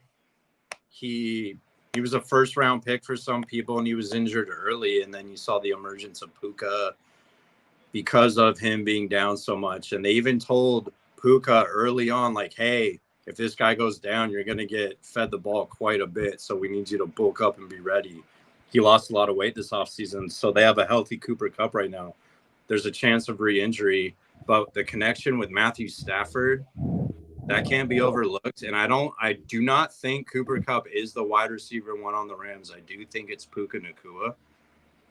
But him healthy, running backs healthy, they drafted Blake Corum, and then you have Puka on the other side. Like, I think this guy could easily return high wide receiver 2 and sneak in some wide receiver 1 type weeks. Diggs will do it as well, but I'd be more interested in like fading Diggs, taking Cooper, and then maybe grabbing Tank Dell a little later. What do you say, GDLT? Oh man, this is a very tough one. Good tomato, I think. I think there's more okay. Why I'm divided in the first place. I was going to say Stephon Diggs because he's on a pass-happy offense, and that's going to play in the South in warm weather in domes for most of the season, and they have the most friendly schedule in terms of fantasy, but we all know that that could change because of injuries and defenses become great and some defenses become bad. So I'm going to go with Cooper Kupp just because there's not as many great offensive weapons there. I was going to say the Rams are going into a more run-heavy type of offense, though, with Kyron and Blake Corum, and there's going to probably be more screens. Like, I think they're transitioning with Matthew Stafford in his old age to like what they did with Tom Brady and like kind of doing a ton of screen game, quick little passes, right? So I think everybody's going to eat. And so that's where I'm kind of going with Cooper Kupp here is like by doing those like quick little short passes, they can still do that to Cooper Kupp as well. And they don't have as many like star-studded athletes on that team versus what the Texans have with like, they got Nico Collins, they got Tank Dell, they got Joe Mixon, right? I mean, I'm not a big fan of Dalton Schultz, but you know, they got a really good OC who knows how to make Dalton Schultz get open. And you got all these receivers letting Dalton Schultz get open, but that's a tough one. I'll go with Cooper Kupp on this one, just cause I think he's due for a bounce. I think he still has juice. And I think he's due for, I like his ADP versus that of, like you're saying, you can take Tank Dell afterwards. You can get Cooper Kupp and then take Tank Dell afterwards and feel happy with your draft. But that's a tough one, man. I read also too, like, I don't know if it's coach speak or whatnot, but there's like Cooper Kupp has been a camp standout. Yeah. Great. That's good. Yes. I mean, so, dude, like, when he even played last year, like despite, you know, recovering from the injury, he was performing pretty well. Like he helped me win a championship in my dynasty. So like, you know. Yeah, man. Like I think if he stays healthy, his floor is safe on a weekly basis. Yeah. And he's going to give you some boom games. It's like, and he ain't it's a diva. no different than like Waddle and Hill. Like it's that scenario too. Like which guy could it be this week? Which guy's the boom? And I got an interesting feeling that like it might go south for Stroud this year. Like, and I think it's going to be a regression. I think they'll still be a winning team that goes to the playoffs, but I don't think I think it's going to be a more well-rounded team. Like the defense is going to be better under Nico or D'Amico Ryans for a second year. I think they're going to run the ball more because they have a better running back in place. Like they had Devin Singletary and Damian Pierce. Like, of course, they're going to throw the ball like 50 times a freaking game with that. Like now you got somebody who can, you know, grind the clock with Joe Mixon. He can catch the ball too. Yep. Right. He's he potentially, if he steps up in you know, the PPR world, he could be a game script proof running back this year. I like Joe Mixon a lot this year. I think he finally, like for me, Joe Mixon never really realized the potential that he had like coming out of college, like where he was a really great pass catcher. I think we see the pass catching abilities here. Like for some reason, Joe Burrow is just such a good passer. He's like, I don't need to check it down. I could just throw it to Jamar Chase every time. Like, you know, someone said a very prestigious coach said that he thought when Mixon came into the league and got a year or two under his belt, he was the best running back in the game. You know who that was? Bill Belichick. It was Bill Damn. Belichick. Right. There we go. I like his situation. And like, even if you don't take any of the Texans wide receivers, maybe you take Joe Mixon. Honey touches, guaranteed touches. Yeah. Dude, and Joe Mixon's got such a great situation. I'm kind of surprised that he's being drafted where he's at because you got so many good weapons around him. But we can move on with the conversation. We're kind of going into Joe Mixon talk, but yeah. Right. Yeah. What do you think, TD, Stefan or Cooper Kupp? Well, I'll spend on the Joe Mixon real quick. This is what running backs. This is how stocks are. Yep. Early, you can be on something early and it don't do as good, but it stays kind of, status quo. And then all of a sudden it peaks. And that's what Joe Mixon is doing. He's with a great offense now. And you might say, well, he was with Cincinnati. Yeah, sometimes having a new beginning is better. I think I like Joe Mixon ADP now instead of him going in the second round. Now he's going like in the fourth or fifth. I think everything's fits, and no matter what happens, his ADP value is not going to affect his team. So I love this type of Joe Mixon getting goal line touches and not having to be the 90% touch guy. I think this is just a great opportunity for him, kind of like James Conner. So that's me. I do like Joe Mixon now. I never really liked him outside of his second year that I drafted him early now, and then after that I faded him for a couple years, but this year I'm actually drafting him. But to go on to Cooper Kupp, the reason why I'm gonna choose Cooper Kupp over Stephon Diggs is he has a quarterback like Matthew Stafford who probably is going to lead the league in targets and passing attempts. So he's going to hyper target Puka Nacua. He's going to hyper target Cooper Kupp, and I think Cooper Kupp was going to get 10 targets a game, and I'm willing to go with that guy who's going to be getting hyper targeted by one of the best hyper targeted quarterbacks ever in the history of the game. He hyper targeted Calvin Johnson. He hyper targeted Golden Tate.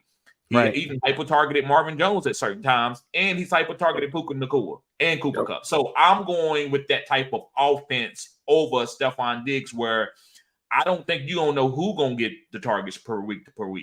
So why would I draft? It's all about ADP value. Stephon Diggs is the elite wide receiver, but if I can get Tank Dell 2 rounds later, I would rather do that than to go and draft Stephon Diggs, who is not going to be the number one target getter every single week. Where I believe Cooper Kupp is going to finish as a top target getter, these top 12 target getter every single week because of the way this offense is ran. That's just my reason why I'm drafting Cooper Kupp. Don't be surprised if Cooper Kupp, if he stays healthy all season, he's not top 10. Right.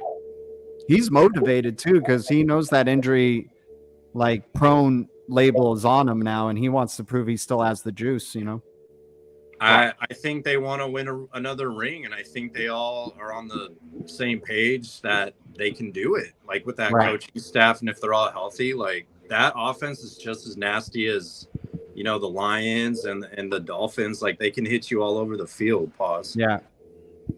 And now with Blake Corum, man, man. Now with Blake Corum, I'm like in best ball. I'm down with drafting Kyron at cost and cuffing it, knowing that I'm going to cuff him with Corum. But I might even skip Kyron and redraft and just get Corum later, man. And just because and I know this is like a thing, but Kyron missed his whole first rookie season due to a foot injury, and then he's still affected by that foot injury this offseason. And that was 2 years ago, but he was able to perform at a top 2 RB level with this foot injury. So, I mean, the dude's a beast, but when he got injured in the Lions game, I think that's when they said, you know what, we need a number 2 that could, take some of the load off of this guy and like not keep putting him in so many, like he's an undersized guy, man. Like I like Kyron and all, but he's undersized. And if you're going to give him 250 touches, he's going to get injured on one of those touches. It's just going to happen, Yeah, man, if they get Blake Corum going like power running game, then that gives this team more options on how to beat you. And I think Blake Corum's a better prospect than Kyron was. Obviously, the Rams think that too because they drafted Corum with 3rd round value and Kyron was a 5th round value. And I mean, Corum, dude, he did a bench press of 27 bench press and his like cone drill like shows like ridiculous agility and burst. So I think he has way more juice, way more power than Kyron. So he's going to be snagging some goal line touches, I think, away from Kyron. Like, I think they realized their weakness during Detroit and they can't do the power running game the way they want to. And that's why they got Corum. Right. But this is what I would say. This is another thing that I want to talk about. A lot of people don't understand. So I'm not afraid to draft the guy in the 3rd round and he's only going to be healthy for 6 weeks. Oh yeah, I got you. As long as he wins you those 6 weeks. Come on now. See, you come on now. I'm like that with A-Chain. Right. So listen, sometimes and I go to relationships.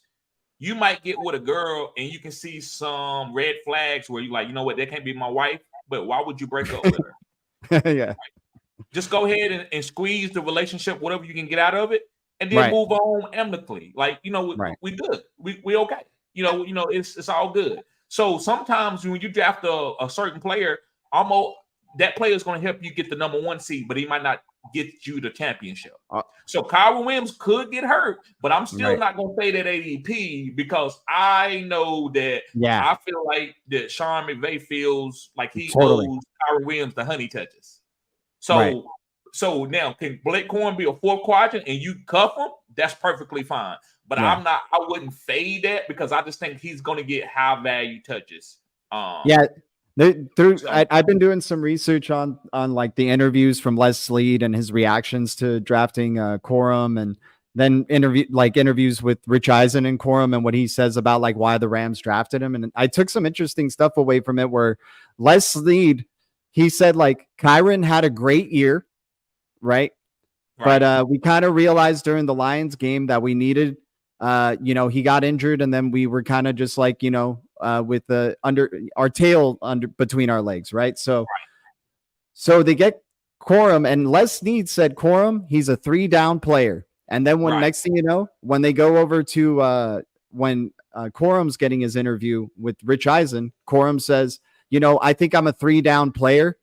I can provide in the passing game as well, even though I wasn't doing a lot of pass catching in Michigan. So I'm just reading the tea leaves. 3rd round draft capital.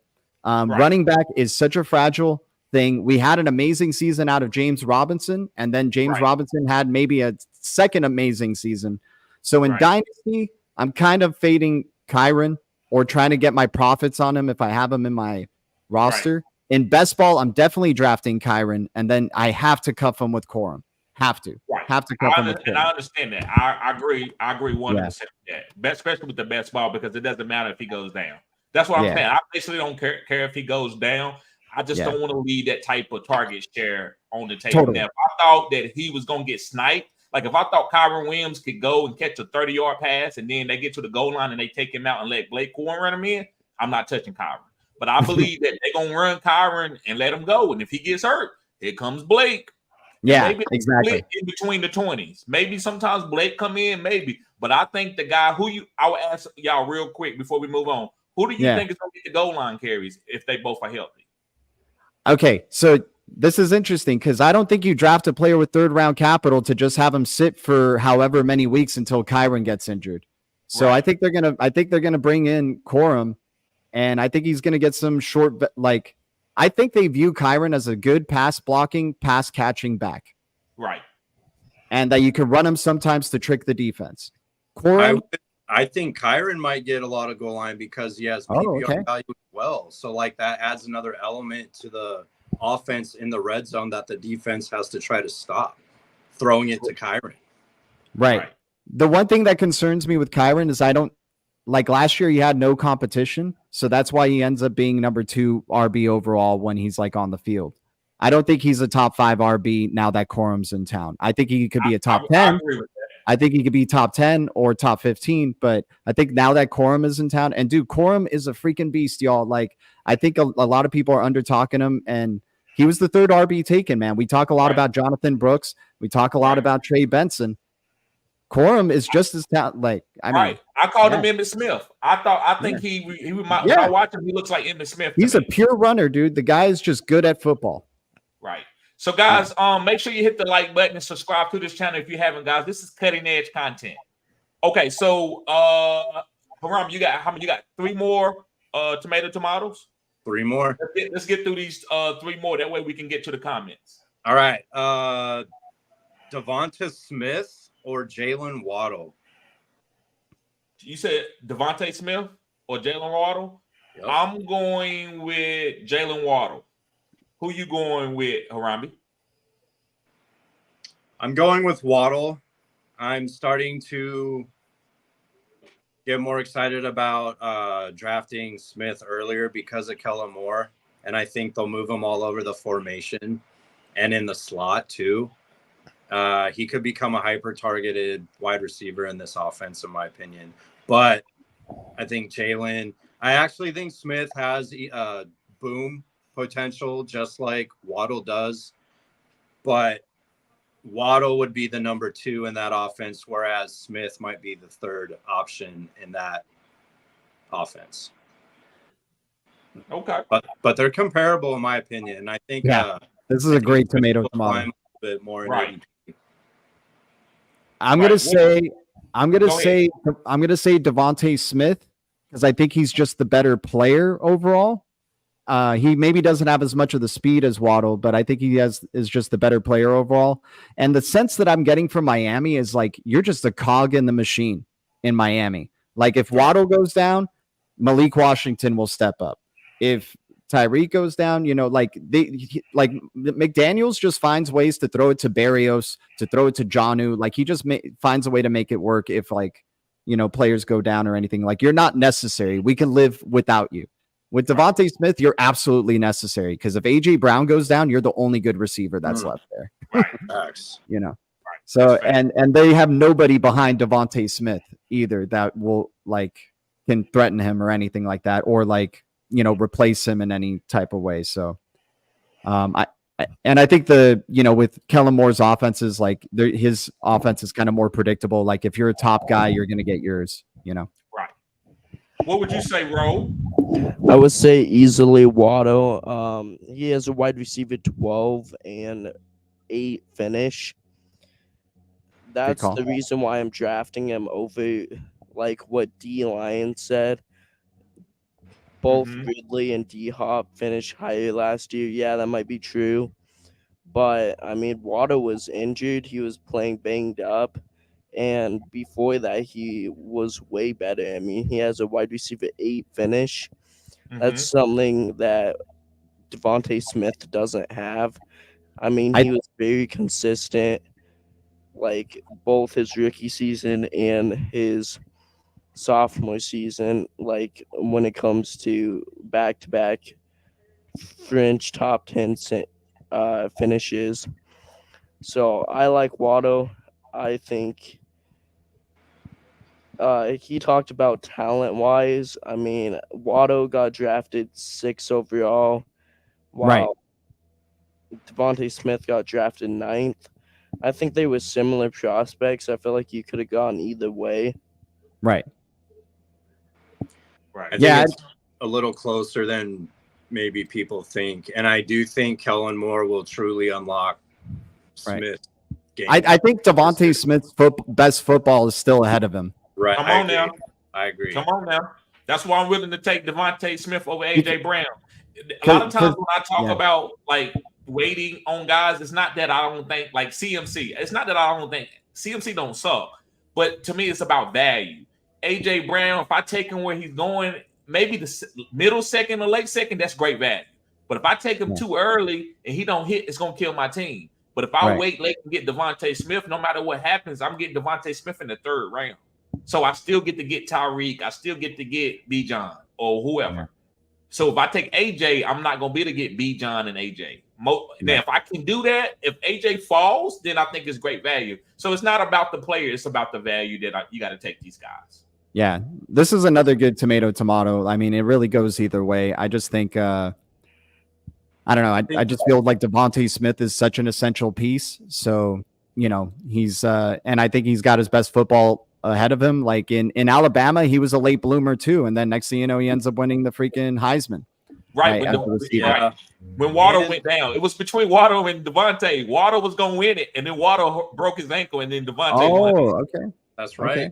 And we're talking about value. Good point. Like Smith is pretty close to Waddle, in my opinion, and he's important to his team, and he carries the same boom potential. Right. You could get him 2 rounds later. Right. Yeah, that's valid. Good point. So I mean, I don't there's think it's different crazy to strategies. go either way. I mean, I have Waddle wide receiver 13 in Dynasty, and Devontae Smith wide receiver 16. I feel like they're relatively close. Yeah. I would agree. All right, Rama, let's go on. Let's move on to the next tomato. Zach Moss or Brian Robinson Jr.? I'm going with Brian Robinson Jr. because Austin Eckler, they want him to catch passes. I don't think they're gonna use him that much on the goal line. So I'm gonna go with Brian Robinson Jr. Who you gonna go with, GDLT? I just drafted Brian Robinson in a dynasty, so I think for redraft I'm gonna go Zach Moss this year. Dynasty, I go Brian Robinson, obviously. The reason I'd go Zach Moss just for this year is that I don't really believe too much in Chase Brown. And even if I do believe in Chase Brown, he's not the goal line back. And I can see the Bengals getting to the goal line more often this year than the Washington Redskins. Let me hold Harambe back. Don't get mad, Harambe. Don't get mad. He talked about Walmart, Austin Eckler. Yeah. And the O-line for the Bengals is better than the Redskins at this point right now. No one's talking about the draft picks the Bengals made. They fortified that O-line. Yeah. They got to protect Joey Burrow. Yeah. Who you going with, Harambe? To me, this one's super close, and I could see it going either way. I like the offense in Cincinnati more with the upgrades at the O-line. So if Burrow can stay healthy and he could sling the ball to the wide receivers, that's just going to open up running lanes for Moss. I do think Moss has PPR value as well. I think Chase Brown carries a little more PPR value.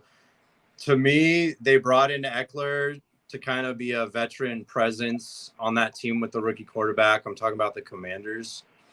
Brian Robinson to me is like a goal line guy, power running guy, and I think all the PPR stuff's going to go to Eckler. Right. And with Burrow and his injury history, the moment they're ahead in the game, they're running the ball. They're handing it off to Zach Moss. They're gonna be so scared of any play getting Joe Burrow injured. So the moment they're ahead, they're running the ball.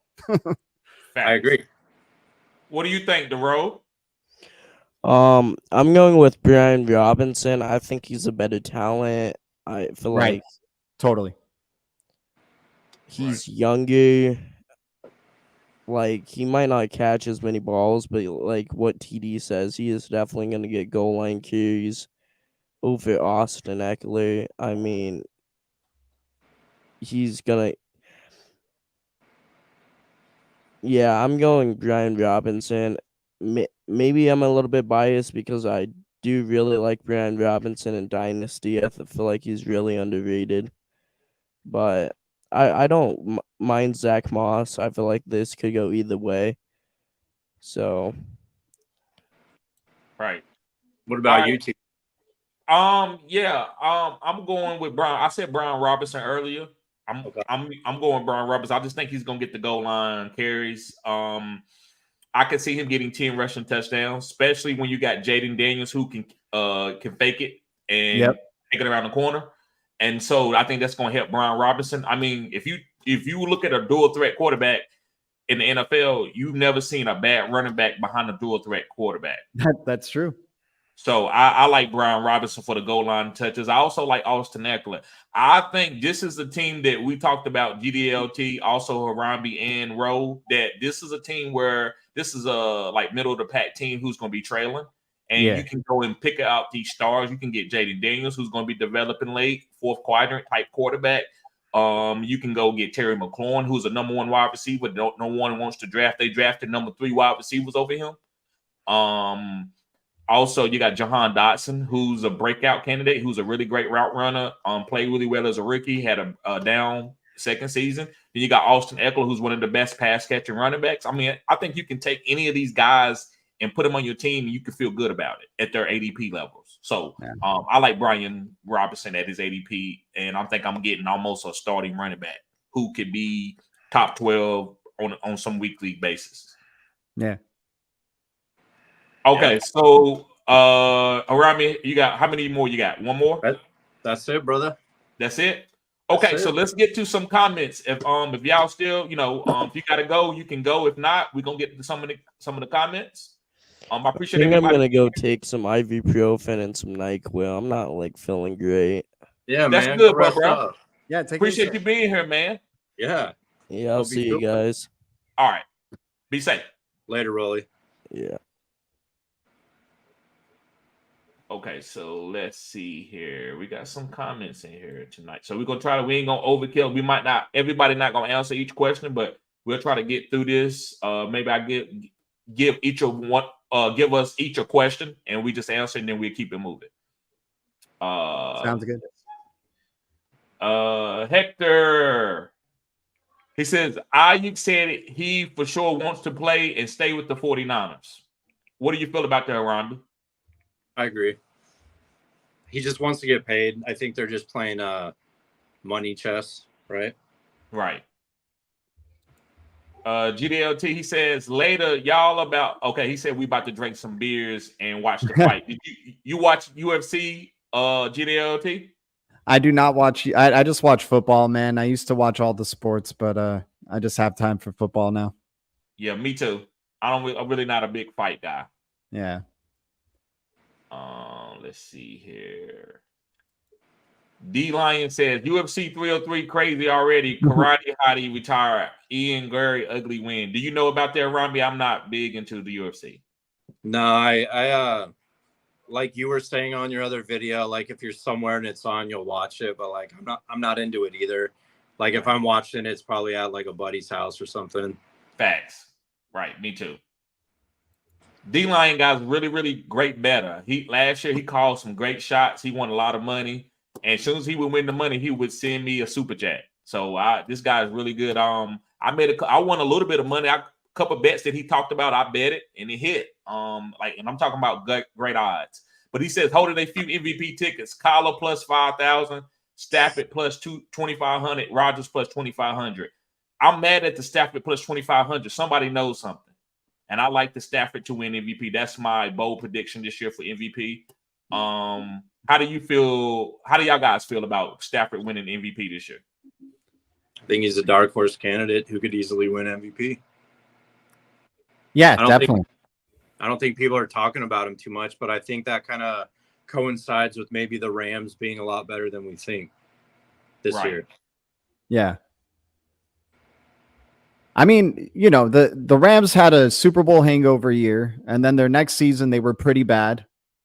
They were just terrible. But they had this, like, they weren't as bad as their Super Bowl hangover year. Like we're just two years removed from their Super Bowl, right? Like I'm thinking, right. So they had a Super Bowl hangover year where they, things just went wrong and bad, and their defense broke down. Then they had their second year. The defense was still bad, but they got better. I mean, I think this third year they're back in it. They were already in the playoffs last year, and they got, they fortified. They got a run game now that can last the whole season. They don't have to play musical chairs with running backs or look for free agents anymore. So don't sleep on their defense either. TD was talking. Yeah, their defense got better, and their secondary got better. So they young. They got the youngest defense in the NFL. Yeah, dude, they're gonna be flying around the field, man. Right. Yeah, and they got to take advantage of the Super Bowl hangover window for the 49ers. Like, I'm kind of down on the Niners this year just because of, it's just never really good for teams after they lose the Super Bowl. Even the 49ers, when they lost the Super Bowl before to the Kansas City Chiefs, they didn't have like too good of a following year. So That's why I wouldn't be surprised if they did end up trading Debo or Ayuk in the offseason, because I think they understand that it's so hard to go back to the Super Bowl after losing a Super Bowl the following year. So I think they're building for the next year. The Rams gave up all those draft picks to get Stafford to win Super Bowls. They have one. They're going to go for another one. Yeah, totally. Right. Let me see. Charlene says, I'm so tired of the IU drama. Yeah.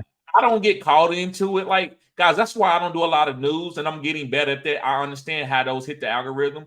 But guys, when I hear news, if it ain't happening, I don't give a damn about a rumor. So I'm kind of with you, Charlene. He might go here. Did it happen? Yes or no? I don't care about all the rumors. Guys, I'm being disingenuous. Do y'all care about that? Do y'all care about like the news or speculatory type stuff? It's just off-season mumbo jumbo. Right. Dude, all I know is that I think Ayuk, dude, he's an interesting player, man, because I feel like this is one of those like receivers that he's going to take that next step next year. I think like we saw the preview, like if he's not with the 49ers next year, he's going to get peppered with targets with whatever team he ends up going to. I agree. Like, so he has a ridiculous ADOT. Like he has the highest ADOT of all the receivers in the league. Like I think that's going to go down because he'll get more receiving work. But yeah, I think Ayuk is so talented, but he's a drama queen, no doubt. But like, I think he's just realizing like, yo, I was put in the doghouse one of my years here. Yeah. Like Kyle Shanahan and I don't gel well. And like, I'm sure ownership was going like, Shanahan, what the hell are you doing, dude? This dude is talented as hell. Throw him the freaking ball, you know? And he threw him a minimum route of balls where it made him like a Pro Bowler. But like, I think Ayuk is destined to be like an alpha, like on some other teams. So like, you know. To me, he like can be a better version of like what Diggs was. Right. Exactly. He's like the next Diggs. There you go. That's what he reminds me of, like a better Diggs. Right. Yeah. Like when Diggs left Minnesota, like look what he did in Buffalo. Like I think we'll see that with Ayuk. Yep. He might even go to Buffalo. Yeah. Yeah, he's one that people are scared of drafting too. So I try to get some exposure to that because like, you know, when you're hearing like a majority of fantasy football going, oh, Ayuk, and you know, kind of being down on him at ADP, I'm like, okay, maybe I take him at ADP and he goes to the Chargers and all of a sudden he's like Herbert's number one, or he goes to freaking Jaden Daniels and the Redskins and they're going to be coming from behind all the time. Like, you know. Yeah, it's interesting. Yeah, man. Right. Zach, I see you, bro. Appreciate you being here. Still a nation in the building. Let's see. Let me see. But yeah, I think the drama is just more scaring fantasy football players from drafting him, and I don't get caught up in that. He's a talented player, so I just wait. I want to see what the season does. It's just media stuff. It's just off-season media. They need their views. They need their clicks and their likes. So any little story, they'll run with it as long as they can. That's how the news works. Right. What's going on, Cratch? What's up, bro? Let's see here. That fantasy guy, bro. He's that's my homeboys. I've been knowing him for a long time. He says 49ers have all the leverage. They don't have to do a damn thing. They don't. He's on the 50th option. And so, I mean, if he can miss time, but then they can franchise tag him again. So I think he's going to play. He's just going to be disgruntled. Yep, I agree. You don't think the 49ers would take an offer they can't afford to? You don't think there's going to be some team willing to give up some draft capital for Ayuk? Right. And if I was the Carolina Panthers, I would give up a first-round pick for Ayuk. There you go. Yeah. That's a great call. They might not want to do it because they gave up, too much. Yeah, they already did Yeah. They did that. They didn't end up too well with the DJ Moore trade and everything like that. So yeah. Craig says, does the 49ers change their tempo on offense slightly? Possible IU gets an additional target or two per game. Okay. I mean, hey, I'll take it. I'll take the high ADOT efficient monster. Why not? A lot of people don't Purdy understand. likes throwing to him. That's the thing. Purdy really likes throwing it. Like game recognizes game, and he sees that Purdy's talented, man. Like, I just hope the drama between him and Shanahan can move, because I feel like Shanahan draws up plays to not get him the ball sometimes. And hell, he even exposed that after the Super Bowl. He was like, "Throw me the damn ball," like Right. So yeah, I think he's out of there, man. I think there's gonna be I think he's out of there. I think he gets traded. I think they drafted Ricky Pearsall in the first round for a reason. I don't think they want this 3 receiver system. I think they want to run the ball with Christian McCaffrey and have 2 receivers out there. Right. Yeah. And then maybe use a rookie, somebody who's on a cheaper deal to help if they need to pass it. I agree with that. And Shanahan is so full of his own, fart or whatever. Like, Shanahan loves himself so much that he's like, dude, I can make Ricky Pearsall a star. Right. I can make a white receiver a star. I could have my own Cooper Cup. I could have my Cooper Cup, my Puka Nakua. Right. You're right. You speaking facts.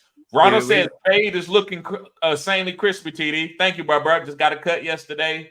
So, yeah, when I want to step out, I can clean up well when I want to step out. Craig, let me see. What's the next one? Zach says, I think I would rather take Ladd or Christian Kirk over Deontay now, going around same spot in drafts. What would y'all say? I think I would take Ladd over Deontay right now. I would take Ladd over Deontay. How do y'all feel about that? I would take Kirk over Deontay. Yeah. Oof. What you think?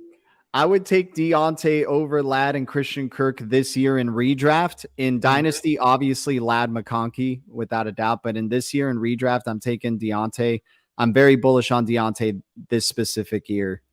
And the reason he's the number one. He has no target competition around him, really.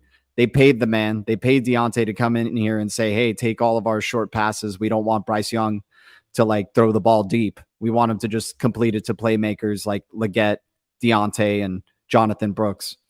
Right. So I think Deontay is going to be a PPR monster like he always is. And if he can stay healthy a whole season, I don't see why he can't be in the top 20, top 15 in terms of receivers. I think they also have a offensive minded head coach now. So that's really good. Ladd McConkey's a rookie. He didn't go over 1,000 yards in college, but that doesn't mean he can't go over 1,000 this year. But I think he's just a rookie, and he never really got touchdowns in college. So he's kind of like a between the 20s possession receiver who will kill it in PPR. Deontay is like that too, but he's the only weapon there is what I'm trying to say. Christian Kirk's got to deal with Evan Ingram, and now I think Brian Thomas Jr. is going to blow up on the scene because people are undervaluing him. He's a freak. I mean, you got a freak quarterback throwing to a freak receiver. Trevor Lawrence had a bad deck of cards dealt with him in his first couple of years. He's getting over the hangover of so I am bullish on Christian Kirk, and I think he has a prove it year because he's about to go into free agency and reach the end of his contract with the Jags. But I don't know. I think Deontay's sneaky, and I think he has the lower ADP versus them, right? Right. Yes. Yeah. Right. So yeah, I think Christian Kirk might go a little bit lower than Deontay. I don't know. Okay. I think they might have the same. There might be a tomato. Right. I'm worried about Deontay. I'm worried about them sucking, the Panthers not being good, and Deontay getting a little diva. I don't think he's gonna go diva mode, dude. I don't think. I think Deontay will go. I think he only goes diva if he's not getting the passes, and he's going to get all the passes. Then they're going to be coming from behind all the time. So I think he'll be quiet because he's getting his 10 plus targets a game. Yeah. Guys, make sure you hit the like button if you're in here. Subscribe to the channel if you're new. This is cutting edge content. Appreciate that, guys. And also, guys, do the HBO special. It's help a brother out. So hit the like button, guys. I appreciate it. Helps me out in the algorithm. Charlene says players want an extension, so if they get injured this year, they do not have to worry about the salary in the future too. Right. That's the name of the game. That's how the football goes. That's how any sports goes. But yeah, I would say that it's all about that contract. You got to play out your contract. Yep. Kenny, appreciate you being here, bro.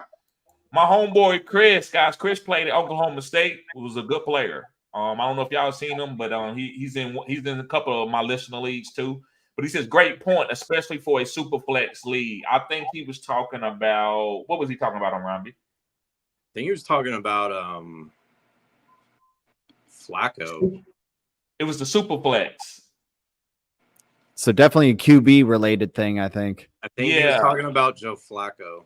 Yeah, there you go. That's it. He was talking about the Joe Flacco. Yep. He said he has no shares of Richardson. Ooh, that's risky. He says they hate on LeBron James, son hate. Right. Yeah. I just, I mean, it's just part of it. I mean, I don't see anything wrong with it. I mean, it is what it is. But if he goes out and plays bad, I'm just, hey, man, you suck. You sucking. Pause. Let me see. I'm trying to get any rushing quarterbacks that I can in any leagues, by the way. I'm really big on the rushing quarterbacks this year.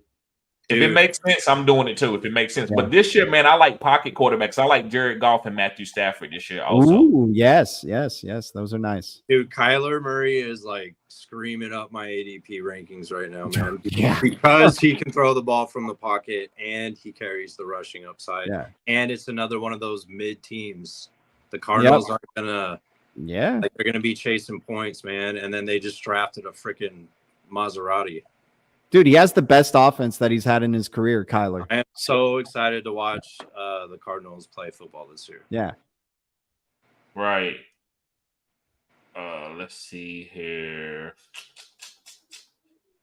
D Lion says never like LeBron, but never hate on the parent doing right for their kids. Right. You can't. Charlene says Marvin Harrison going to your collar. And real quick, that video, man, that made me cringe because you could tell I was new at doing YouTube. But you know, that was like my first video I ever done. The one I posted inside Discord. That was my first video, bro. And a lot of people were saying, Kyler, man, he's gonna struggle. He's too little. I'm like, Kyler's gonna be good, man. And he ended up being really good. He been top before he got injured, he was top 5 every year in fantasy and had a chance to win MVP, and then he got hurt. Yep. So a lot of people don't like Cliff. I thought Cliff was doing a good job. Cliff is an offensive guy. He's not a good. You needed to put like a good veteran around him, kind of like they did Sean McVay when they put what was the guy around? Who was his first defensive coordinator? They had Aaron Donald. What was the guy name? Wes. Big guy. Oh man, I'd have to look it up. Dallas Cowboy. He was a Dallas Cowboy head coach once upon a time. But yeah, the dude with the white hair. Yes, you got to put an experienced defensive coordinator around these offensive coordinators. Wade Phillips. Wade Phillips. That's it. Wade. Yeah. Right. Good job, man. Yeah. Zach says ETN. He chose ETN in the tomato over James Cook. Yep. I mean, what I think that's a good question is what AFC South running back is the better value?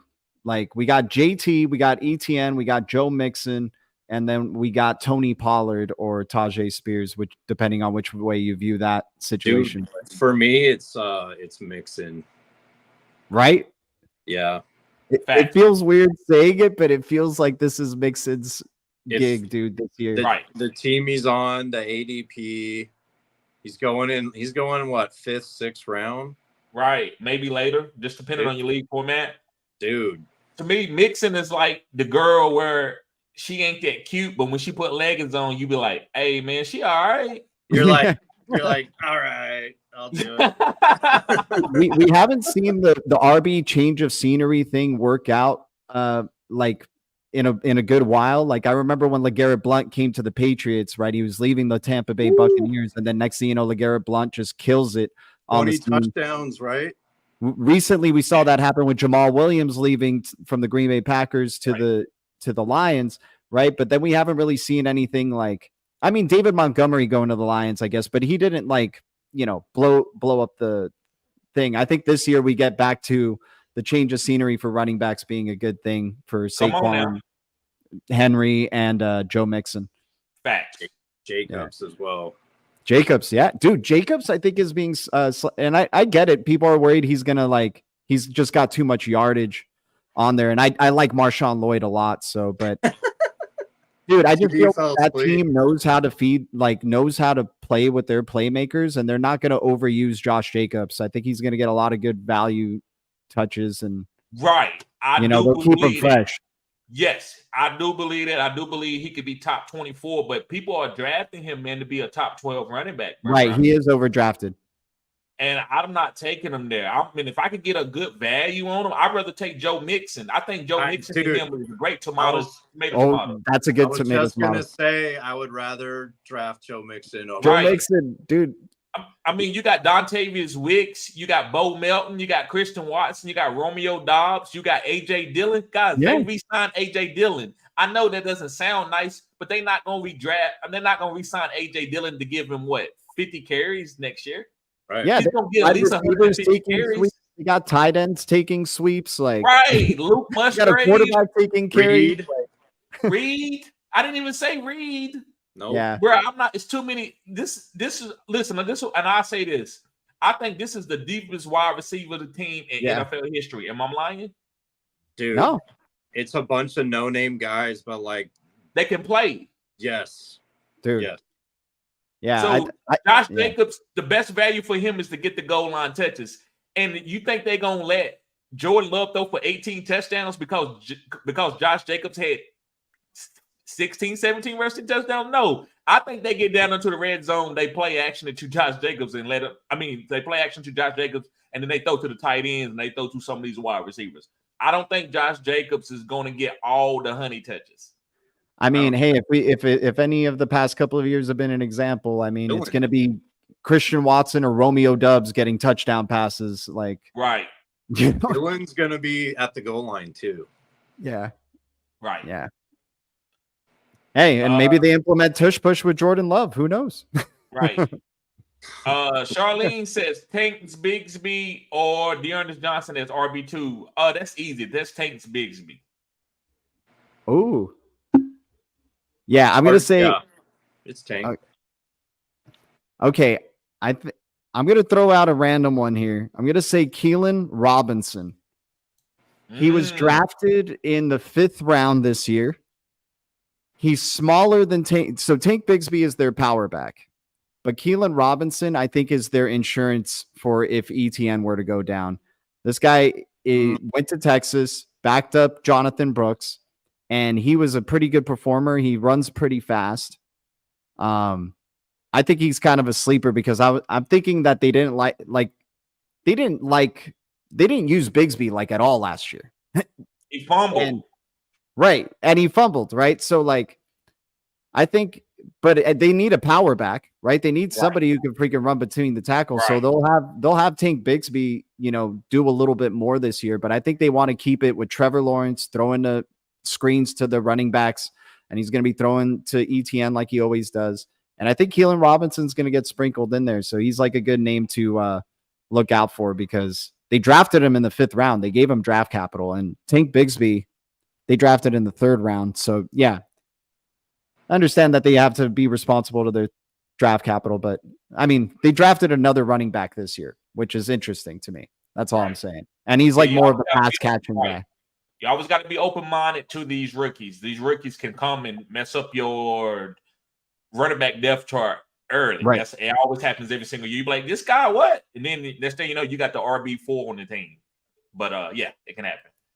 Zach says Charbonnet. Listen, I like Charbonnet this year. People are like Kenneth Walker, but I think Charbonnet is a better pass protector, and he's also a better pass catcher out the backfield. So I think he's going to challenge Kenneth Walker all year long.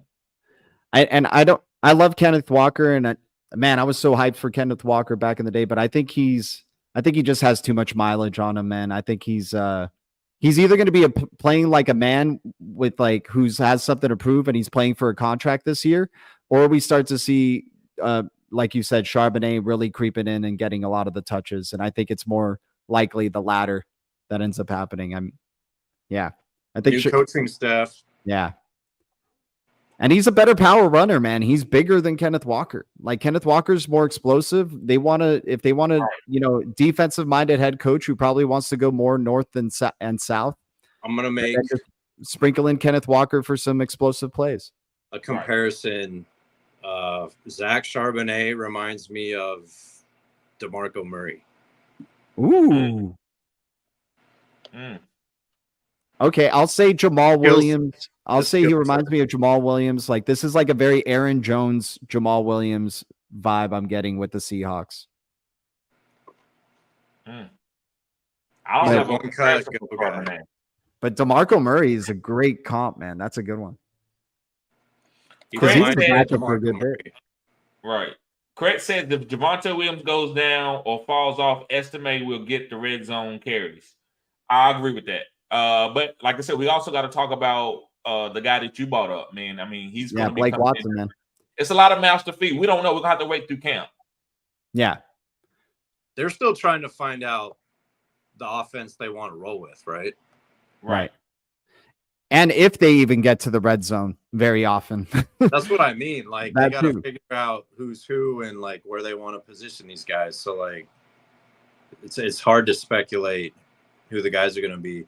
The two receivers are easy though, Mims and the Yeah. rookie Troy Flanken. Yeah. Troy Franklin. Yeah, D Lion says Jermaine Burton. I love Jermaine Burton. He's Yeah. like a really great route runner. He's the third wide receiver there. That's why I'm not really drafting a lot of T. Higgins. I think he can be better than T. Higgins as a number 2 wide receiver. Not saying he's the jump ball, big play guy that T. Higgins can be, but I think he's a better route runner and he could be more reliable than T. Higgins. So Jermaine Burton is a guy that's a great stash. Just depending on your league format. Yep. I wanted to make a comp with Jermaine Burton, but I just want to make sure I'm not too out of bounds on it. But I just need to see his ADP really quick of the guy I'm comping him to. But okay. I'd say Jermaine Burton reminds me a lot of like a young Chris Godwin, man. Third round receiver. Size? Pause. Are they the same size?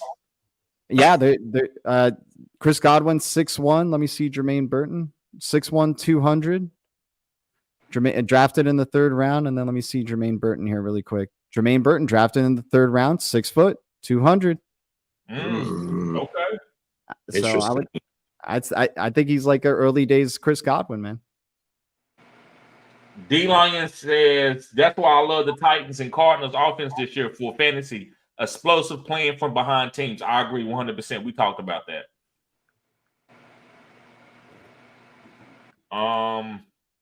D Lion says Arthur Smith going to have us running the ball. I love him for my offense. Yeah. Canada was trying to make players fit his offense, not use the offense to fit the players. Facts. Yeah, that's why I'm bullish on Najee this year. Yep. Goal line touches. Honey touches.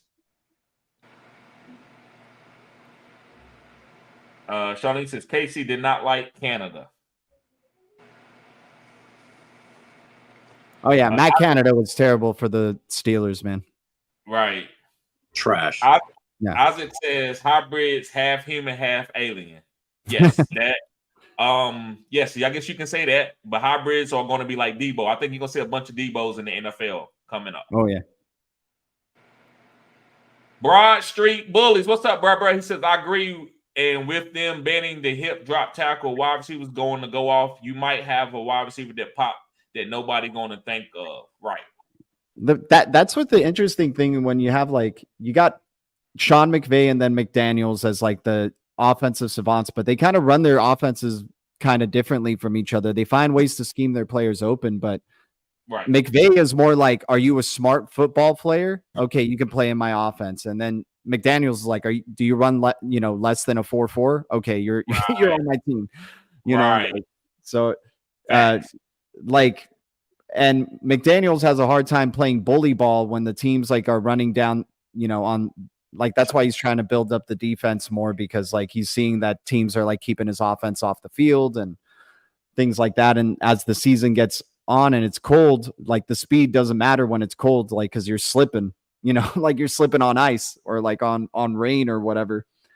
Right. So you got to get a better running game, get more power football. And yeah, it's interesting just comparing those two offenses because like I think Sean McVay is like realizing going into like power football territory, whereas McDaniels is like about being very fast and lightweight. Yeah. So like the Debo connections, like the future is Debo's and Tyreek Hill's, Yes. basically. Yep. Facts. I'm good with saying this that. the last 2 to 4 years. Debo's, Pukas, and Tyreek Hills. There you go. Right. D Lion says Lad going to be the number one there. A lot of play action game there with hard. Lad going to be PPR. I agree with that. It's going to be a lot of play action there. Yep.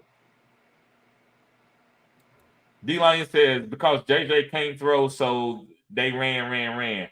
I guess he talking about JJ McCarthy. Correct. Vikings. Probably. Or Michigan. Mark, what's up, Mark? Mark says need 2 keepers. St. Brown as a 4th round, Breach Hall as a 2nd round, or Waddell as a 7th round. I'd say you got to keep St. Brown as a 4th round keeper. Yep. Yeah, totally. You got to you never go against Sun God in any comparison of anything. Come on now. Pay homage to St. the Brown Sun in God. the 4th. Yeah, as Ooh, a St. 4th Brown. round. You know what? St. Brown is going to be wide receiver 1 this year. He's going to take the mantle away from CD. He's taking it from CD this year. He's not taking it from Tyreek. Oh, okay. I like that. I like that. I don't think TD. he's taking it away from I like Tyreek. that. TD. A lion versus a dolphin. Like I feel like St. Brown just has that like want to and like that drive to prove everybody wrong, that he's like, I'm going to show you that the 6th round pick could be the number 1 wide receiver overall, you know, like, and he can. I just think it's so many mouths to feed, and they Right. coach. They just want to win games. So Right. I think That's true. It's gonna be a couple games where you know how Mike McDaniels don't care if they blowing you out. They'll still throw the ball to Tyreek.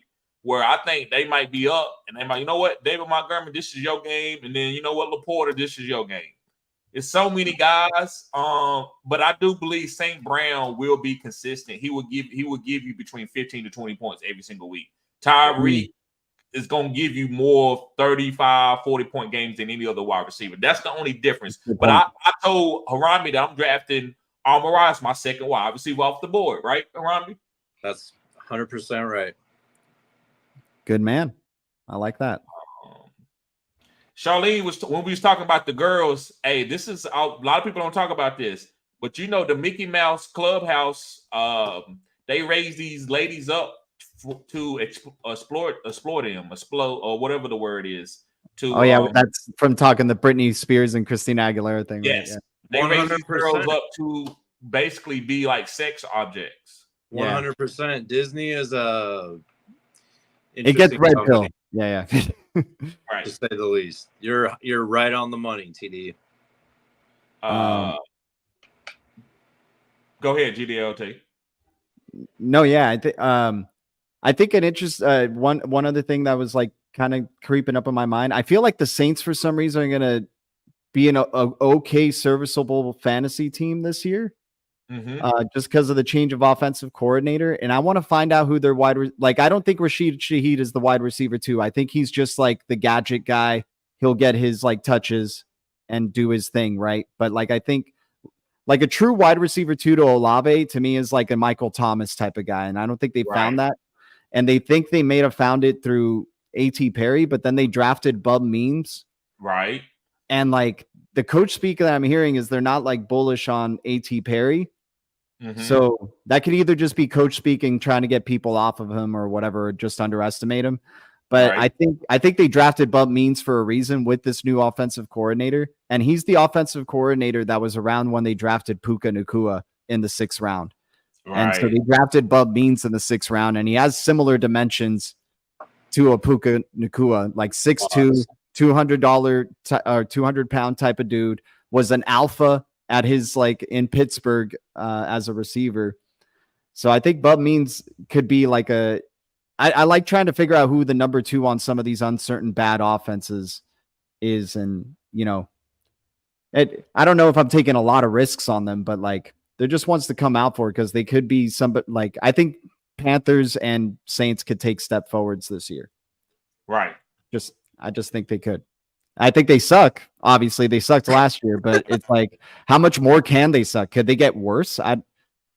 Maybe, but I dude, when Frank Reich came in, I was like, dude, this coach is a tank coach. When you hire Frank Reich, You're hiring him to tank, Right. right? So like they sucked last year. They got a new coach this year. So I think the new coach is going to be much better than Frank Reich this year. Man, if they're trying to tank, they could have hired me for half the salary. They could have, dude. They could have. They could have But I given just these. remember Frank Reich with the Colts, and that's all he did was just be bad most of the time. Right. Yeah. Like, I don't know what made the Panthers go, yeah, let's give him a second chance. I was like, dude, you're hiring him to tank. Like, Yeah, I thought that was a bad hire. I thought I would have got a young offensive guru guy, but that's just me. Broad Street Bully says, God bless that girl.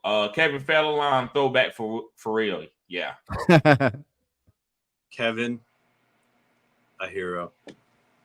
Broad Street Bully says Saquon has the highest upside in my opinion, but Henry will get more touchdowns. I agree with that. I think Saquon does have more upside, but I do believe that Henry will have more. I think Henry will have more rushing touchdowns than anybody else in the NFL next year. Yeah. Yep. I want to see 20. Chaos says, go ahead. Yeah, sorry. Please break Jamal Williams' rushing touchdown record, please. Dude, right. Like we need a better running back owning that record on the season than Jamal Williams. Right. Facts. Raheem Mostert almost broke it. Yeah, that's true. I'd rather he have that record. Right.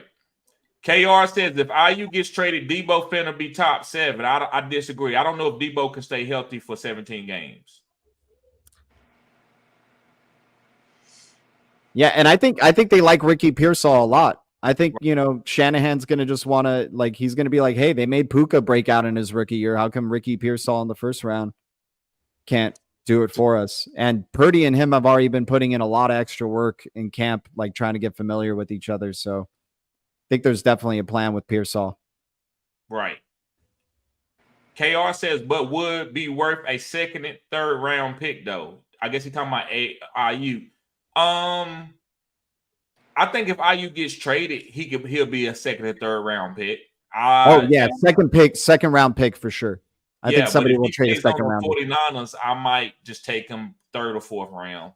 Maybe fourth round. I think he was talking about Debo.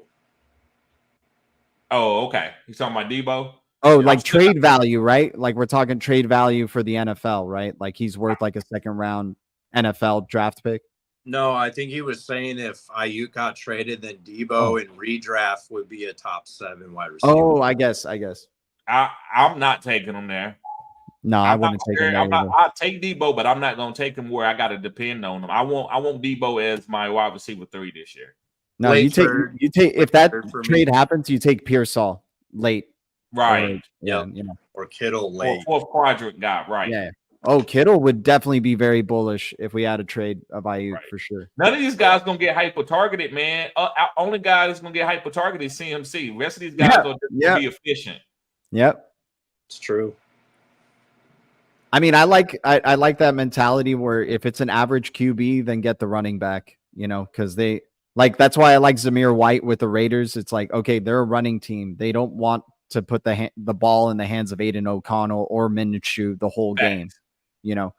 So same thing with Purdy. I know they love Purdy and he's really efficient and he's just a machine and can throw it short really well and do what you need him to do, but they're a running team. Like CMC had to get offensive player of the year to go to the Super Bowl.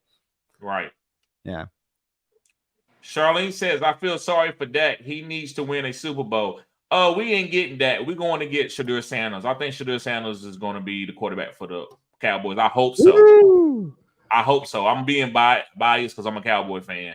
But I don't think why we're signing Dak for all that money. He's a bridge guy. We're not giving him. We already did that once. Jerry not doing it again. That's my 2 cents on it. Oh yeah, Dak's not going back to the Cowboys. No. Raiders. I think with them bringing McCarthy back, I think they chose McCarthy over Dak. Right. And that's what it was. They're just going to stick with McCarthy as the head coach. I think they'll go to playoffs again, though. I think they could maybe even make an NFC Championship, Cowboy. Yeah. Dang, dude, it's tough. Still it's tough. soft, man. We're gonna have to get tougher at the line of scrimmage. We still soft a little bit. Yeah. Travis Looney says Cup. Yeah, he was talking about Cup over Stephon Diggs, and I agree with that. Just because it ain't that one is better than the other. It's basically that I believe that it's going to be more passing attempts. This is a more high octane, more snaps on this offense than the Houston Texans. I believe they're going to run the ball a little bit more than the Houston Texans. Right. I agree. Let's see. Tomato, Rico Dowdle, or Ty Chandler? Rico Dowdle. Ooh, okay. I like that. I got to do more research on Dowdle. I would maybe go with I might disagree with you on this one, TD, and go with Ty. I feel you. Aaron Jones, man, they're gonna try to run Aaron Jones into the ground. Kevin O'Connell likes Ty Chandler a lot. Like kind of made him. If he liked him, he could have got a rookie. Yeah. Right. Facts. He could have got Blake Corum. Yeah. He could have. Could have. Matthew Lee says Stafford is also injury prone. Yes, he is. He is. I can't sit there and deny that. Kretz says, I think it's a terrible decision not to draft a receiver that broke the receiving yards and receptions record. Right. But Puka Nacua is there now, so it's a new sheriff in town.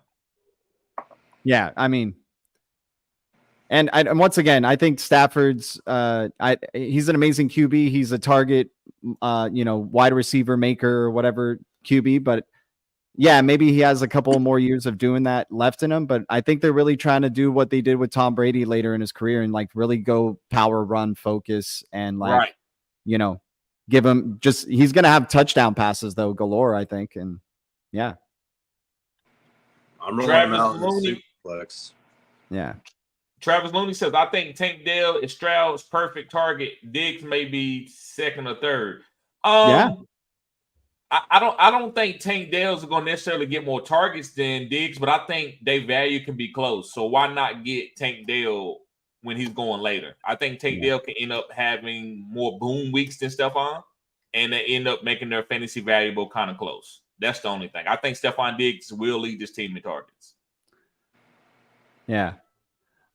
I think Stephon would not have gone there if he wasn't going to be leading the team in targets. Right. So, but Stroud does have a special place in his heart for Tank Dell. Yeah. I mean, I think there's enough for both of them to eat, but yeah, I agree with you, TD. Charlene says Stafford and Cup have 2 more years in their contract. Right. Let's go. 2 more Super Bowls. Come on, LA. Appreciate you being here, Siobhan. Always supporting the channel.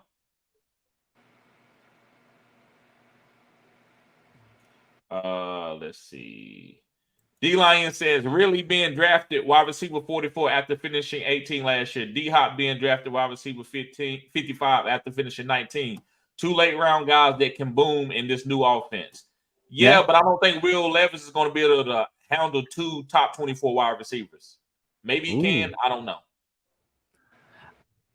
I think I like D-Hop. I think D-Hop's more of a red zone receiver at this point in his career. And I think Calvin Ridley is going to just be PPR, more PPR friendly than D-Hop. They paid the man to come in, right? So he's definitely a focus of what their offense is. It's a new head coach who's offensive minded. And I'm actually I'm not against Calvin Ridley because I understand why it would take you a year to get used to playing football, after being suspended. So he didn't start the season off hot last year, but he ended the season off pretty well last year for Calvin Ridley when he started figuring out stuff again. So I think he has things figured out. He's going to get another normal offseason under his belt, removed from his suspension. I think Calvin Ridley is a good value for where he's at. I'm not too bullish on the Titans at all because I am worried that Levis maybe isn't a good QB and they're going to go for, one of the new QBs in the draft next. Like one of these AFC's to South offenses has to suck, and they all look good. Right. They all look, they all look like good choices. So one of these has to suck, and I think it's most likely the Titans that has the bad QB. I don't think Trevor Lawrence is going to suck. They just gave him an extension. I don't think CJ Stroud is going to suck. A-Rich could be the sucky quarterback. He could be just a total bust. Like he maybe just keeps getting injured. Right. But, I'd rather take Christian Watson over Calvin Ridley. That's just me. I'd rather take Christian Watson over Calvin Ridley as well. Yeah. Matthew says, I think Corum is a bell cow. Yes, he is, but it's not about being a bell cow. It's like how he's going to get deployed. Right. Yeah, that's why I'm kind of fading Kyren. I think it's more of a committee than people are giving it credit for. And I don't know why people are shunning Blake Corum. Like, it makes no sense to me. He's got the higher draft capital. Like, you would, if you felt so confident in Kyren's like all-around ability, you would have just gone for like a 6th-round running back or gotten Jalen Wright or like, somebody in the 5th round or 6th round, or got into Blake Watson undrafted, whatever. But no, you felt the need to like spend high draft capital on this running back, and you're not going to have him benched during the season just in case Kyren goes down. No, you're going to have him going in there, filling in for Kyren, everyone, and like, throwing defenses off because you can do the same thing with both running backs. Right. Siobhan says Chase or Gibbs with Henry would be great. Charlene love King Henry. Chase or Gibbs with Henry. What that mean? Oh, Chase or Gibbs with King Henry. So I think he's saying, who would you rather pick in the first to pair up with Henry? I would rather go with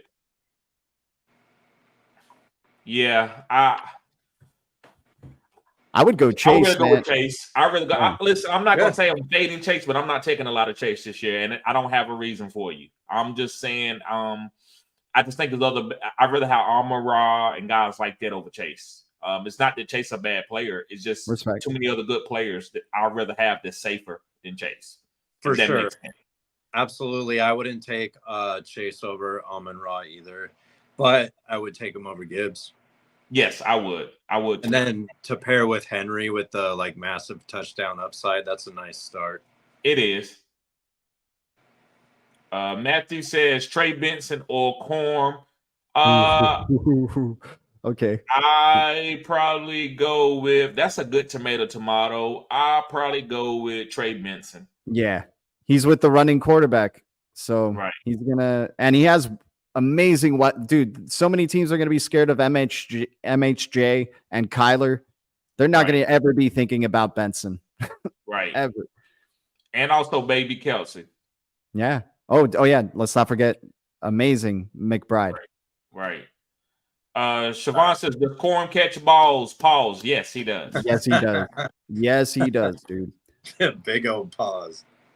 Dude, Harbaugh does not throw the ball to running backs, man. Frank Gore was pretty good at catching passes in San Francisco as well, but they didn't throw the ball to running backs a bunch with Kaepernick, man. Kaepernick was either throwing it to Crabtree or they were running. Or Vernon Davis or whatever. Matthew Lee says, I'm going with Water just because of the quarterback. Right. I like Waddle with Tyreek. I think when you have a wide receiver like Tyreek on the other side, I think you're going to get one-on-one coverage a lot. Yeah. And if you saw the Rose Bowl last year too, Corum showed he can catch passes. Yes. Yeah. D-Lion says, both really and D-Hop finished higher than both Smith and Waddle last year and get them way cheaper this year. Yes, but listen, I like D-Hop, but Ridley, I think really just a good route runner. I don't think he can handle a lot of volume. And then also he's not playing with a veteran quarterback. He's playing with a young quarterback. And I think Will Levis' skill sets fits D-Hop, not Ridley. I think Ridley suffers a little bit because I don't think Will Levis is a great anticipation thrower. Yeah. Here, let me see with this one. Oh, do you have any more sleepers like Blake Watson take? Thank you, man, for that. But What was the D-Hop Devontae Smith? I mean, they're aging. Like the QB's uncertain. They're aging players. I think they still got juice, obviously, and they can do their thing. But DeAndre didn't outperform Devontae Smith last year. Like Devontae finished top 20, and DeAndre was outside of the top 20. So Right. yeah. And I think love the value on the Titans receivers, though, for sure. Yeah. You got another sleeper, GBL? Oh yeah, another sleeper. We talked about Bub Means. I think for some reason everybody talks about all these other like, dude, they'll even talk about Malik Washington I think Malik Washington on the Dolphins is a sleeper too, because I don't believe in Odell Beckham, and I think they really need a third receiver. And I think Malik Washington has that dog in him. And the way that Mike McDaniels talked to him on the draft call, like they said, we're gonna use you this year. So like. Right. This is a 6th round pick that's getting an endorsement from his coach already on the draft call. Like, I think they got a really good value out of him. So those are 2 sleepers for wide receiver, Bub Means and Malik Washington. Let's see. Matthew says AJ Brown killed my team last year. He did good. He just wasn't a 4th quadrant. That's why I told y'all about them quadrants. Right. AJ Brown he had his best season last year. But if you don't ball good in that 4th quadrant, it could deter you from a player. Like you could be like, he played a bad season. Really, AJ Brown balled out. It's just he didn't ball out for you in the fantasy football playoffs. And then you have guys like Zamir White who doesn't do anything all season and balls out in the playoffs. Then you like, okay, I want this guy. Pause. Right. So I think you got to have a mixture. You got to have first quadrant players that are going to be like a Kyron Williams to me is like a first quadrant player. But then you also got to have guys who's going to be trending later in the season too. So you don't want to just front load your team. You want to actually kind of balance your team out, and you do that with the bench by stashing guys like Watson, Blake Watson, and Corum and stuff like that. And that's why I kind of like Diggs a little bit. Like you need to have I think people need to have plans when they draft a player. Like I like drafting based on value. Right. So if I get the value coming to me and I'm like, damn, I wasn't expecting drafting this player, but the value's too good. There you go. I'll draft him. And then I'm going to plan once he has a good couple of first week. Like Stephon Diggs is a first quadrant player to me. Like he's going to light it up the first couple of months of the football season. And then he'll peter off like he has in the past couple of years, like going into the playoffs. And then that's when you see Nico Collins and Tank Dell really like having their time. So it's kind of just having that plan. Or it could be vice versa. It could be Nico Collins for week 1 through 8, and then Stephon starts taking off. I hear that. It could be either way. Either way, I don't want any of those guys too early. Right. But if I do get them because the value's too good, I'll have a plan with them where I'm okay with like trading them later. I'll be like, okay, this guy I'm going to use and then trade eventually. Right.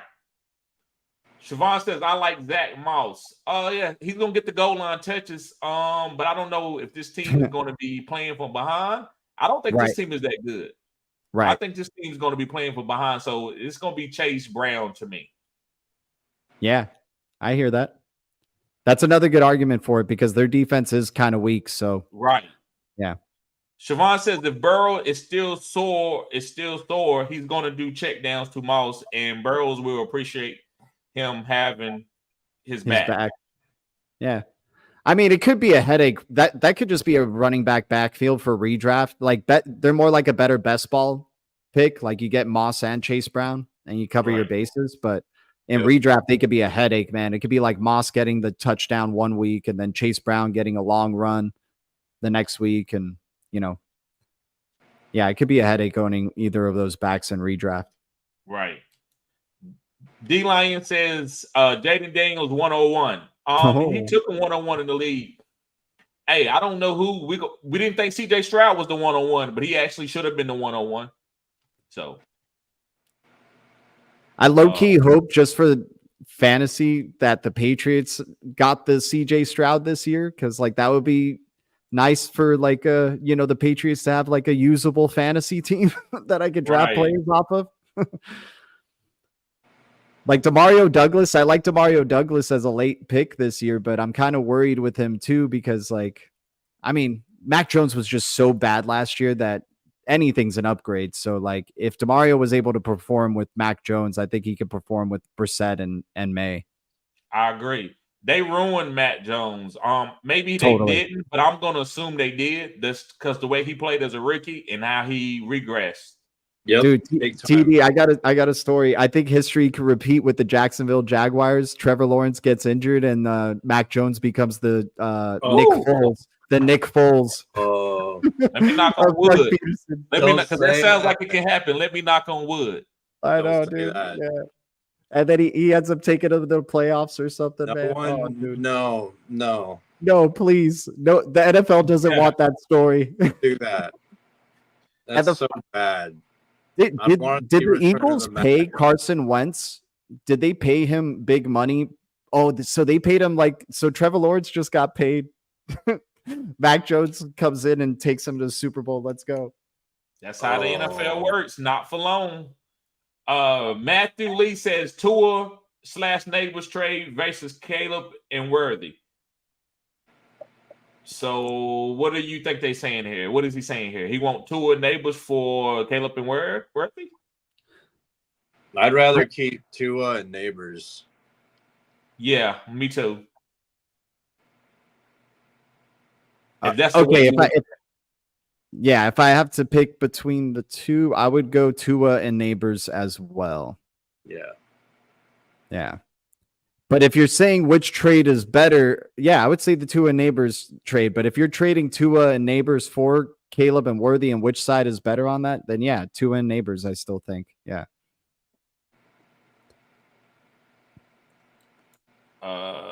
IU to Pittsburgh would be sick. I think there's too many mouths to feed.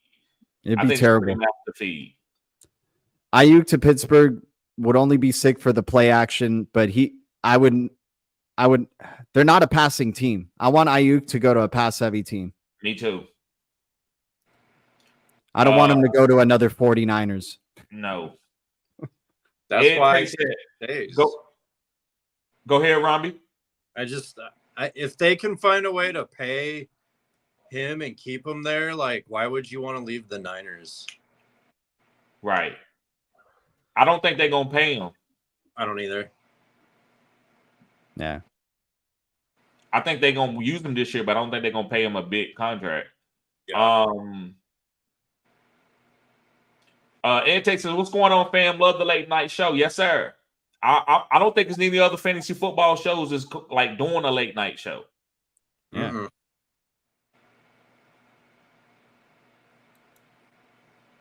Nice.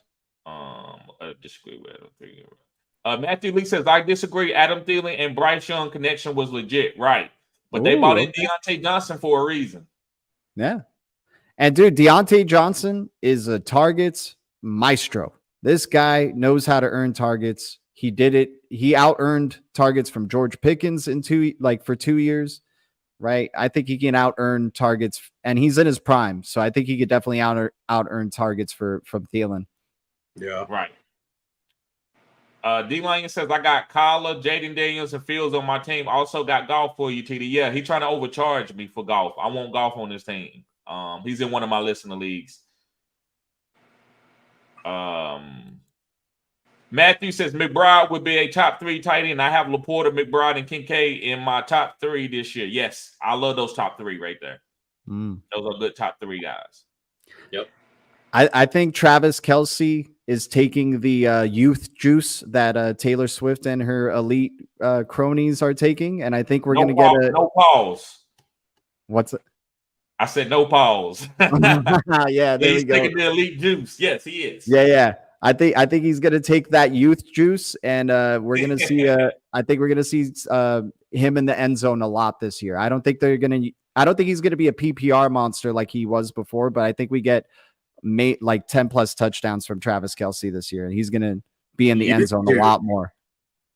Youth juice, yeah. I don't want to say what the real term is. I don't want to say what the real term is, but you know what I'm talking about. Yes. Real term is, that's funny. I never heard it called that. That's crazy. Yeah.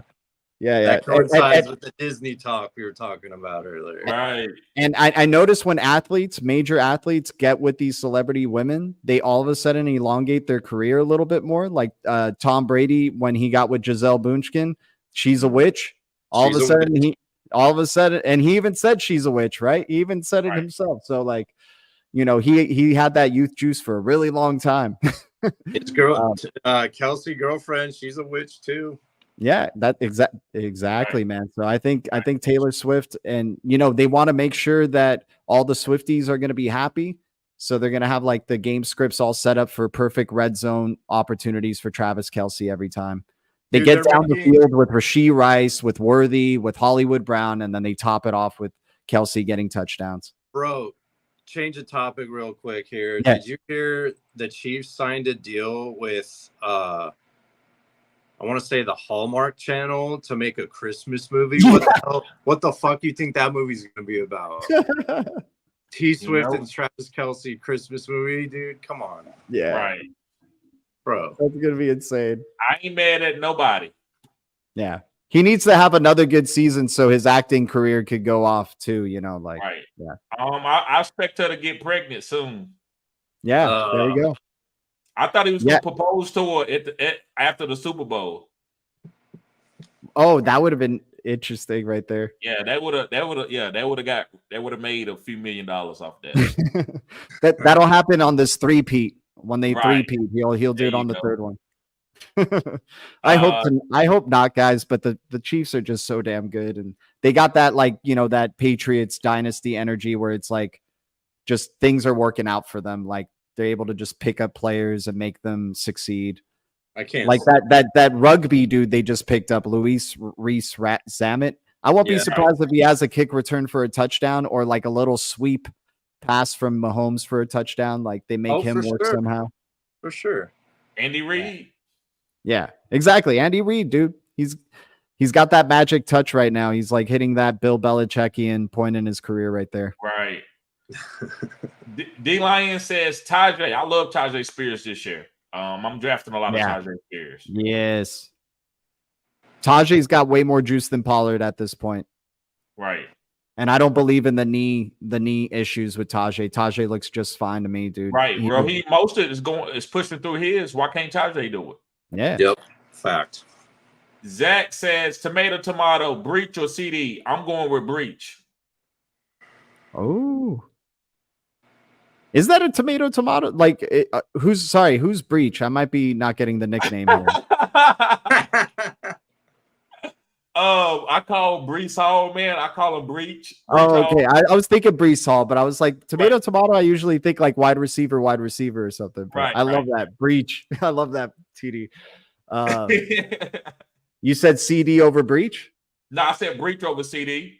I'll I'll go with Breach over CD this year.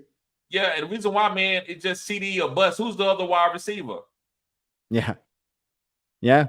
Ferguson. Yep. And I think Breece is going to like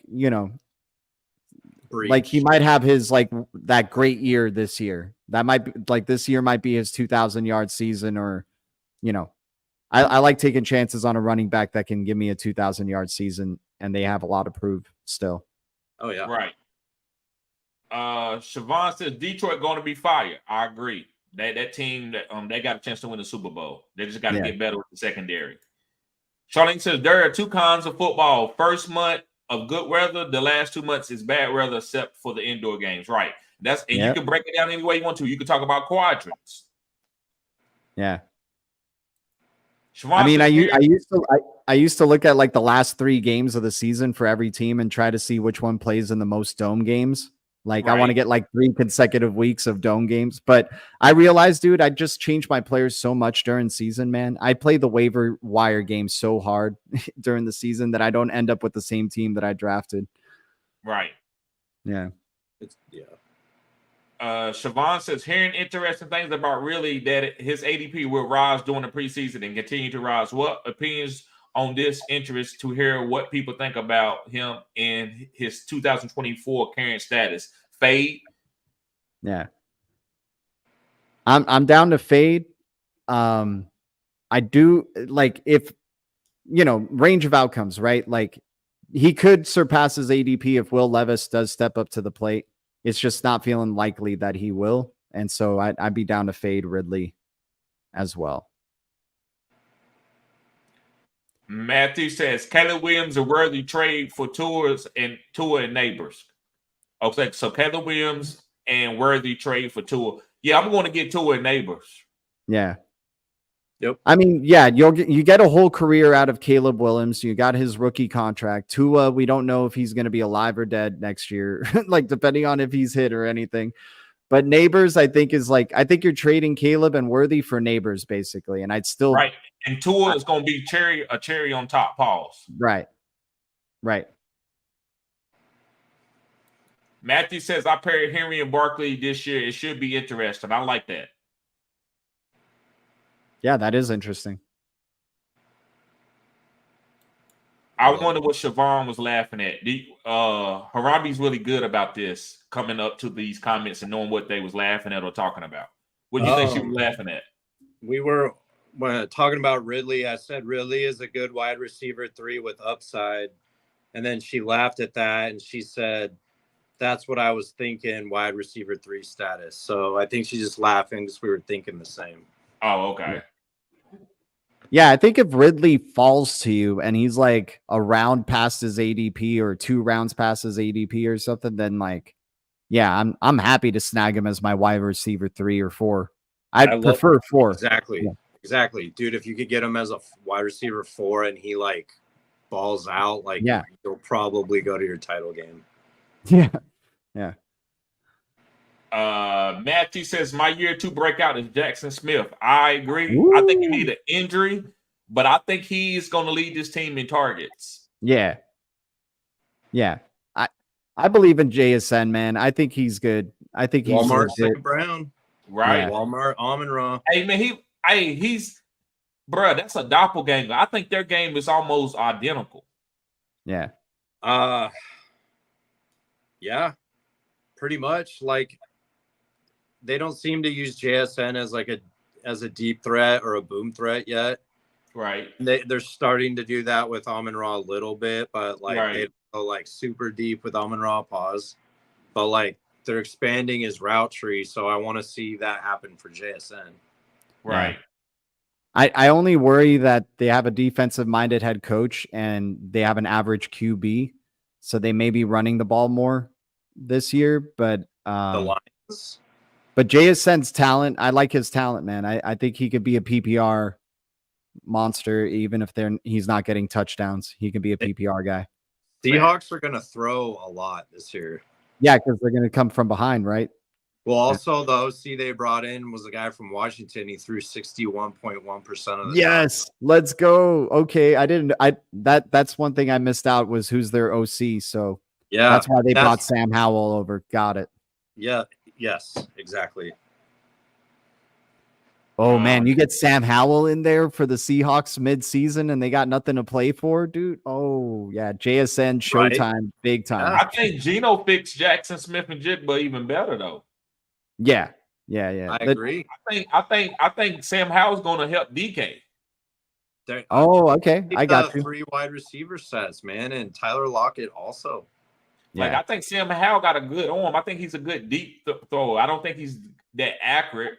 So I think Geno is more accurate. I think Geno checks the ball underneath pretty good, and I think he could hyper target Jackson Smith and Jigba underneath. Yeah, second year with JSN could maybe build up his trust with JSN more. I could see that. Yeah, I'm excited for their passing game, man. Yeah, I love that you said that little info there, man. So I'm interested. I'll be looking into that. Try to. Do you think Kenny McIntosh is still alive as an RB for them? No. Okay. Man. That's that. Running backs, they come and go. Right. Rock Hardcast. Appreciate you being here, bro. Hit the like button, subscribe to the channel if you're new. He says AJ Brown killed my uncle last year. That's terrible. Hopefully, no pun intended. But yeah, man, he let some people down in the 4th quadrant. Me. I had Keenan, Amari Cooper, AJ Brown, and George Pickens. Right. When there's a lot of mouths to feed, I like to go to the QB or the running back. Then Right. There's somebody who's gonna make sure they get all those points. I agree with that. Stroud Mixon is a great stack. Come on now, stop it. It's I know late. you guys have got me so Everyone's- excited it's talking late, with bro. you about Mixon. Like, okay. And if he don't play good, the value is still. That's where you know a guy got a good value. Even if he don't play good, it's okay. Right. That's when I like the value of a player. If he's not, you know what I'm saying? Like, even if he plays bad and he doesn't be the player that I want him to be, I'm still okay. I can still pivot. Dude, Right. Tyreek, Waddle, CJ, and Mixon. Ooh. I don't know if I'm going mixing that early. you gotta No, I I was just just mean say maybe I don't somebody mean in else. the fourth. I don't mean in the fourth. I mean just for like stacks. Oh, okay. Yeah. Right. Okay. Gotcha. Matthew says, I've stayed away from the Texans wide receiver court because I feel like there's a lot of mouths to feed. Facts. Yep. Yeah, I was trading Worthy and Caleb. Sorry, did that backwards. You good? JS, what's up, brother? He said, would you ever settle over blue paint if you could? Would you ever settle over blue paint? What is he talking about? Would you ever settle over blue paint if you could? Dang, that just might be a blue. saying that I just don't understand, like a phrase or something. Nah, I think that's one of Rose people on his channel. D-Line says, IU to Pittsburgh would be great, not for fantasy, but I would love it. Of course you would love it. I got you. Of course you would love it, man. You would love if Barry Sanders came back for the Pittsburgh Steelers. Yeah. Dude, you would love if anybody could help out Pickens over there, man. Right. Matthew says, laugh out loud, Swift and Kelsey, of course. I feel bad for Pickens too, because I think he's a beast. But he's I think people hype him up like he's going to be top 15. I don't think he's a top 15 receiver, man. Right. I think he has the potential for that, but not with Arthur Smith and a run first team. It's hard for me to see it. I think they could have some good weeks. They could be a fourth quadrant. They could ball out and help you win a championship, but I don't know if I want to draft them early. Dude, knowing Arthur Smith, he's going to give Freiermuth more touchdowns than to Pickens. Facts. Maybe even Darnell Washington. Yeah, exactly. Like they'll just freaking give it to Darnell Washington because or Cordero Patterson. Oh my! Didn't Cordero Patterson go there? Yeah, he is there. They're saying he's there for the kick return thing, but I think he's there to take some carries away too, and maybe play QB. Why not? Some wildcat running here. Get a wildcat set with Justin Fields and Cordero Patterson in the backfield there. Art Smith loves Cordero Patterson. Oh my gosh. I think he likes Justin Fields too, man, because I remember there was a fun game in the fantasy playoffs 2 years ago where it was the Falcons versus the Bears, and they were just both scoring on each other back and forth a bunch. And I think Arthur Smith was like, dude, screw this Justin Fields guy. He just runs, and that's what I want to do. And so that's why, he probably like put in a word of mouth, like, can you get me Justin Fields too? We can get him for a value. Right. Matthew says NASCAR Rice might make Worthy a good wide receiver one this year. I love that name. That's terrible. D-Lion says, I love Levis and the whole offense. I am alone on it, but they made so many changes to help the offense around them. Right. I like him, man. You're not the only one who's excited about that offense. I'm very excited about the Tennessee passing game.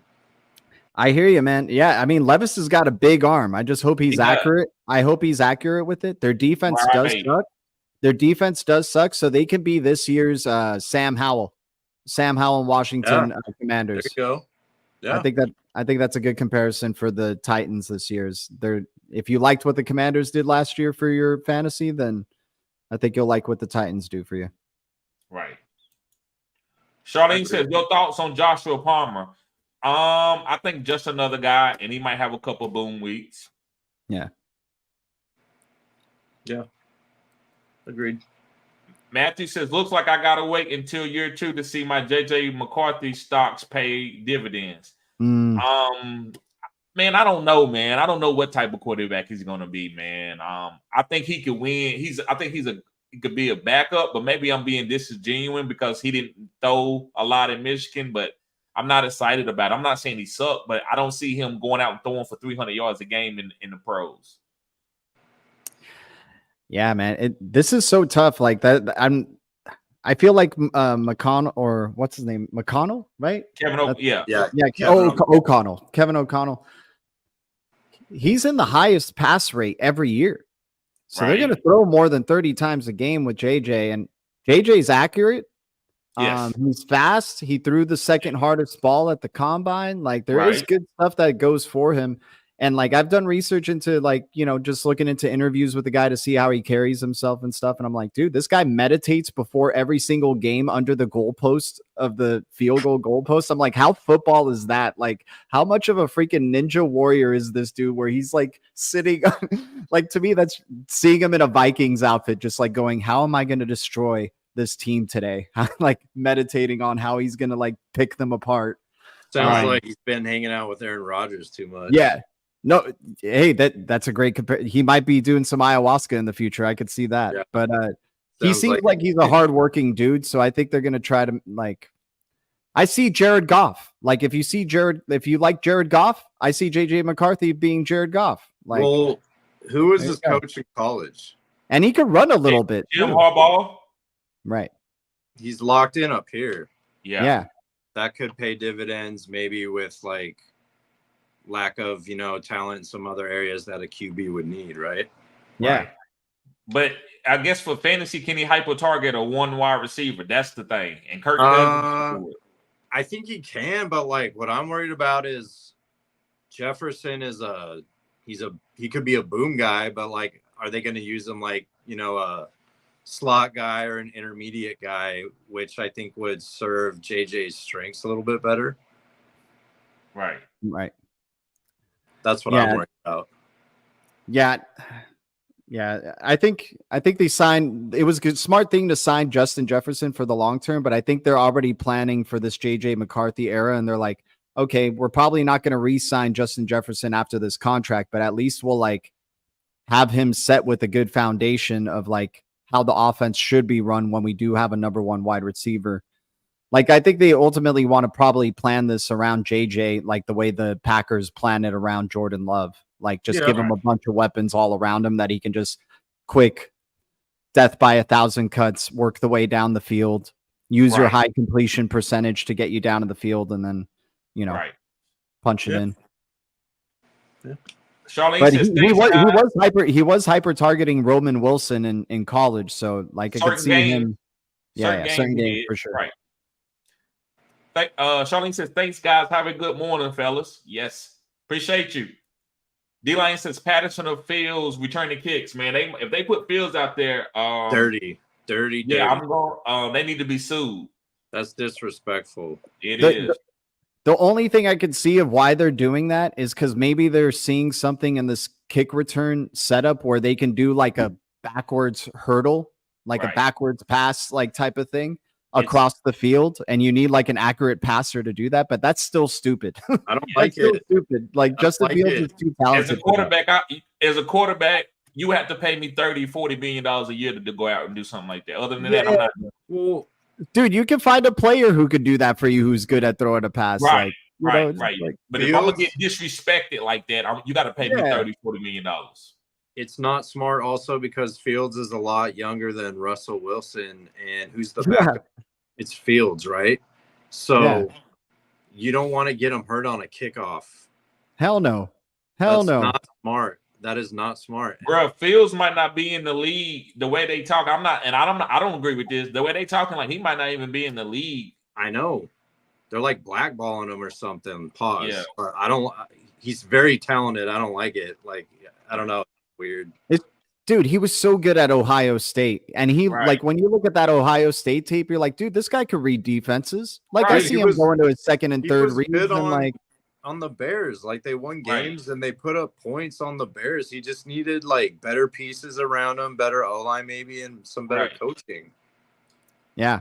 If he played for Andy Reid, he would ball out. I believe in Justin Fields, dude. Dude, I do too, man. Like, I feel bad for that guy. Like, yeah, I do I too. was bullish on him ever since he came. Like, I thought he was the best rookie They should quarterback be draft pick of ashamed that of draft, man. themselves But if Justin Fields is on special teams. That is terrible. yeah, I would fire Tomlin and Yeah. like be like, you're serious? Like, hey, I understand you give us 500 years every year, but like we want Super Bowls and we don't want, Dude. being stupid anymore. Sorry, like we gave you a chance. You had Matt Canada. You thought he was a good OC. Now you're bringing in Arthur Smith, and if this doesn't work out with Arthur Smith, I can see them letting go of Tomlin eventually. Like, love Tomlin. Yeah. Like, he's got a great attitude and he connects with the players. But dude, like, Steelers are a Super Bowl culture, and he's only returned one Super Bowl to them, or two Super Bowls. Right. One of my homeboys, he says the same thing about they got to win. He don't care nothing about going to the playoffs. They got to win. He's a Right. Steelers fan too. Yeah. D-Lion says Penix fit Vikings better throwing the ball. Fits Vikings better throwing the ball. Already wore purple and they passed and went JJ tough. Yeah. Matthew says watch JJ in high school and college. The kids had some juice. Yeah, he can move.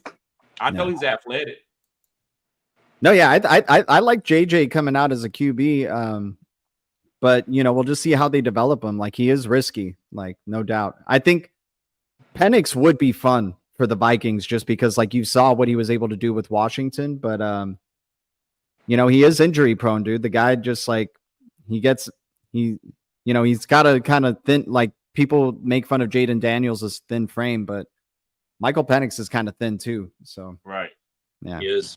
And he's a statue quarterback, so like he can't escape hits to his knees as well. Right, but he's pretty athletic. He's a little he can move once he gets going. Yeah. He can run. He just he didn't do it too much. He can run. Right. He didn't want to get hurt. Right. Siobhan says more people are zoning in on Zamir White. Yes, I've been on him the whole season. And I hate playing in my leagues, man. I can't get Trey McBride. I can't get Zamir. I can't get nobody. That's what happens. Get the guys that I drafted. That's it. Yep. You're not going to get many guys in that dynasty league. I can't listen, man. Right now. I could try to get Tim Patrick, and people wouldn't trade him. They'd be like, "Well, I'll give you a second." Like they overcharge me or won't trade me. Who's a good comp for Zeus? What you mean comp? Who is his game similar to? Yeah, I guess who's his game similar to, or who's like tomato, or in terms of career type of thing, where like had injury concerns. Maybe Priest Holmes. Ooh, I like that. You know how Priest Holmes started off as a backup to who was that? He was a backup for like 2 or 3 years in Baltimore, and then he got traded to Kansas City and ended up being really good for 3 or 4 years. I like that Priest Holmes comp. Yeah, that's good. Not saying his game is similar, but just the way their careers turn out. Yeah.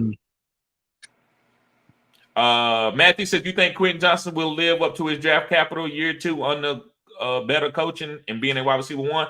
I think his career is going to be like a Cordell Patterson. I think he's going to be a yak guy. I don't think they're going to switch him to running back, but I think he's going to be around the line of scrimmage type guy, kind of like GDLT said with sheet rights, the way they used them early. Yeah. And they need the receiver help. Like, they're not going to deny Quentin Johnson of touches. They did bring in a lot of like similar size wide receivers, though. They brought in Brendan Rice, Cornelius Johnson, DJ Chark, all these guys. So like Quentin Johnson has got to prove that he's got to prove that he can beat those guys out. And if he does prove that, and we see him as a starter week 1, then that gets me really bullish on Quentin Johnson. Like, if we see him in the top of the depth chart, then that's a good sign. Right. The coach said not to bet against him. Ooh.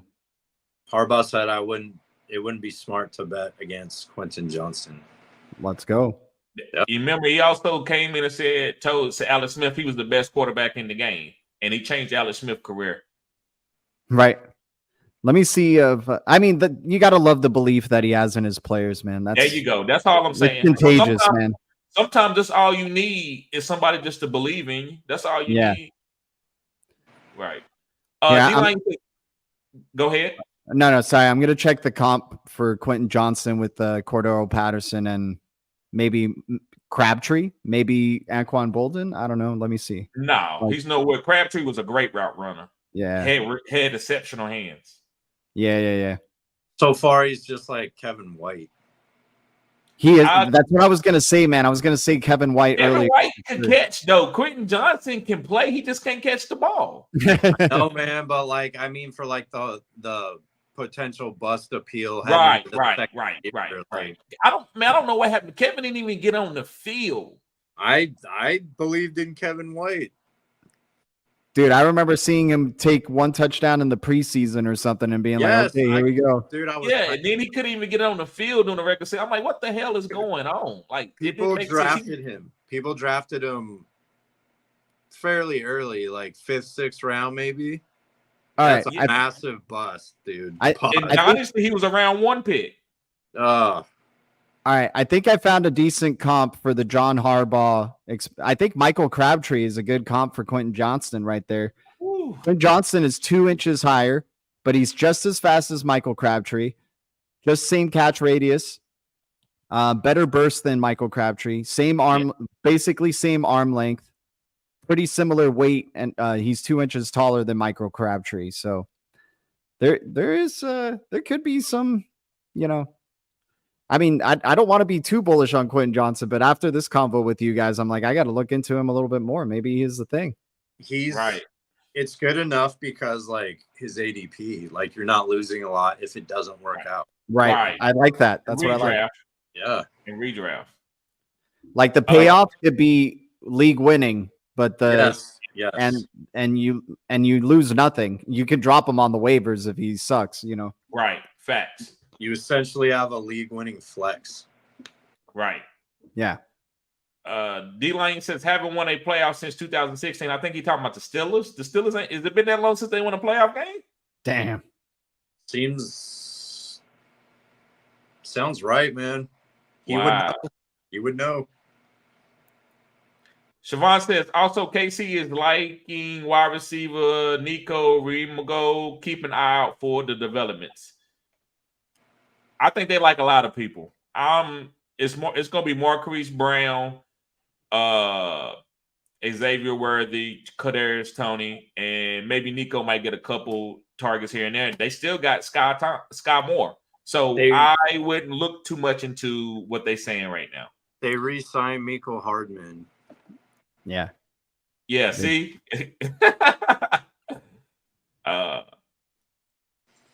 Charlene said Zeke is like Icky, the Cincinnati running back. Oh, y'all remember the Icky Shuffle? Yeah. Yeah, Zeke is a plotter like that for sure now, for sure. He's an old man, but he can still do it. Old man at 29. She says that Siobhan says Rimago could threaten Sky Moore's spot and probably Mr. Hankey's spot. Interesting. I'm going to still hold out some, I think I'm going to hold out a little hope for Sky Moore just because he was a small school receiver, and it usually takes them a while to come around in the NFL. So, I don't get surprised by late breakouts by guys like that. But they did get Hollywood Brown. They did get Worthy. So, Sky Moore, I don't think he has a chance of ever ascending into that role. But, I think he could still be an interesting depth piece for them, at least, if he's any good. If he isn't, then yeah, the Remigio and Tony. Hell, Tony, freaking that dude has 2 Super Bowls. Tony has 2 Super Bowl rings. Right. Put some respect on his name. Yeah, dude. Put some respect on Tony's name. He's got 2 Super Bowls, man. He has one of the biggest highlight plays in Super Bowl history on his belt, too. Right. He has no stats. But he has 2 rings and highlight plays that people will remember forever. Insane. He's Mr. Hankey. You don't think they favor a little bit? Oh, yeah. The way he even trolls, you know how Mr. Hankey trolls the kids and stuff like that? That's how Tony trolls fantasy owners and the teams, man.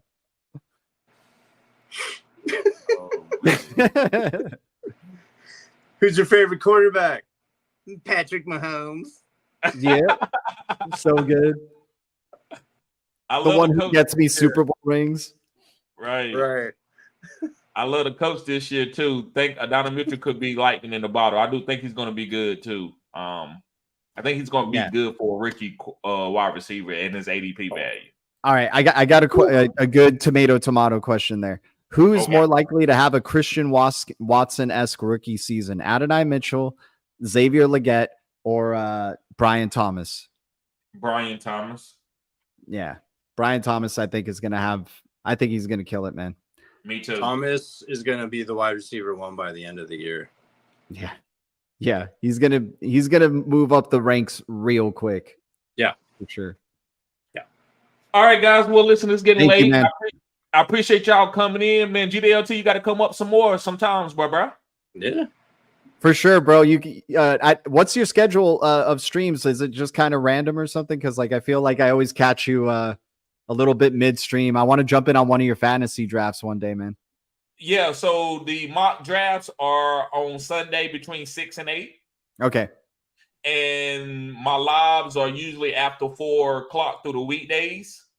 Okay. So, but on Saturday nights, man, I'm going live at about 11 o'clock on Saturday nights, and I'm going to do that all the way out through the season too. All right, sounds good, TD. Thanks for having me on, bro. Anytime. Yep. Later, bro. Good talking with you, Arambe. Yep. You too, man. Later. All right, see you guys. Yep. Later.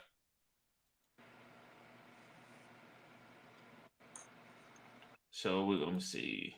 Charlene says, "How many rings does Dan Marino have?" Tony has 2. Dan Marino has 0. Put some Burn. respect on Tony's name. Mr. Hanky ain't fucking around. All right, guys, y'all be safe. See y'all later. Peace. Peace.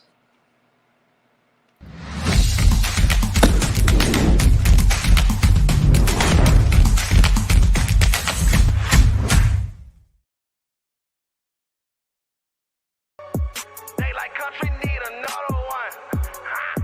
They like country need another one. Quasi going crazy.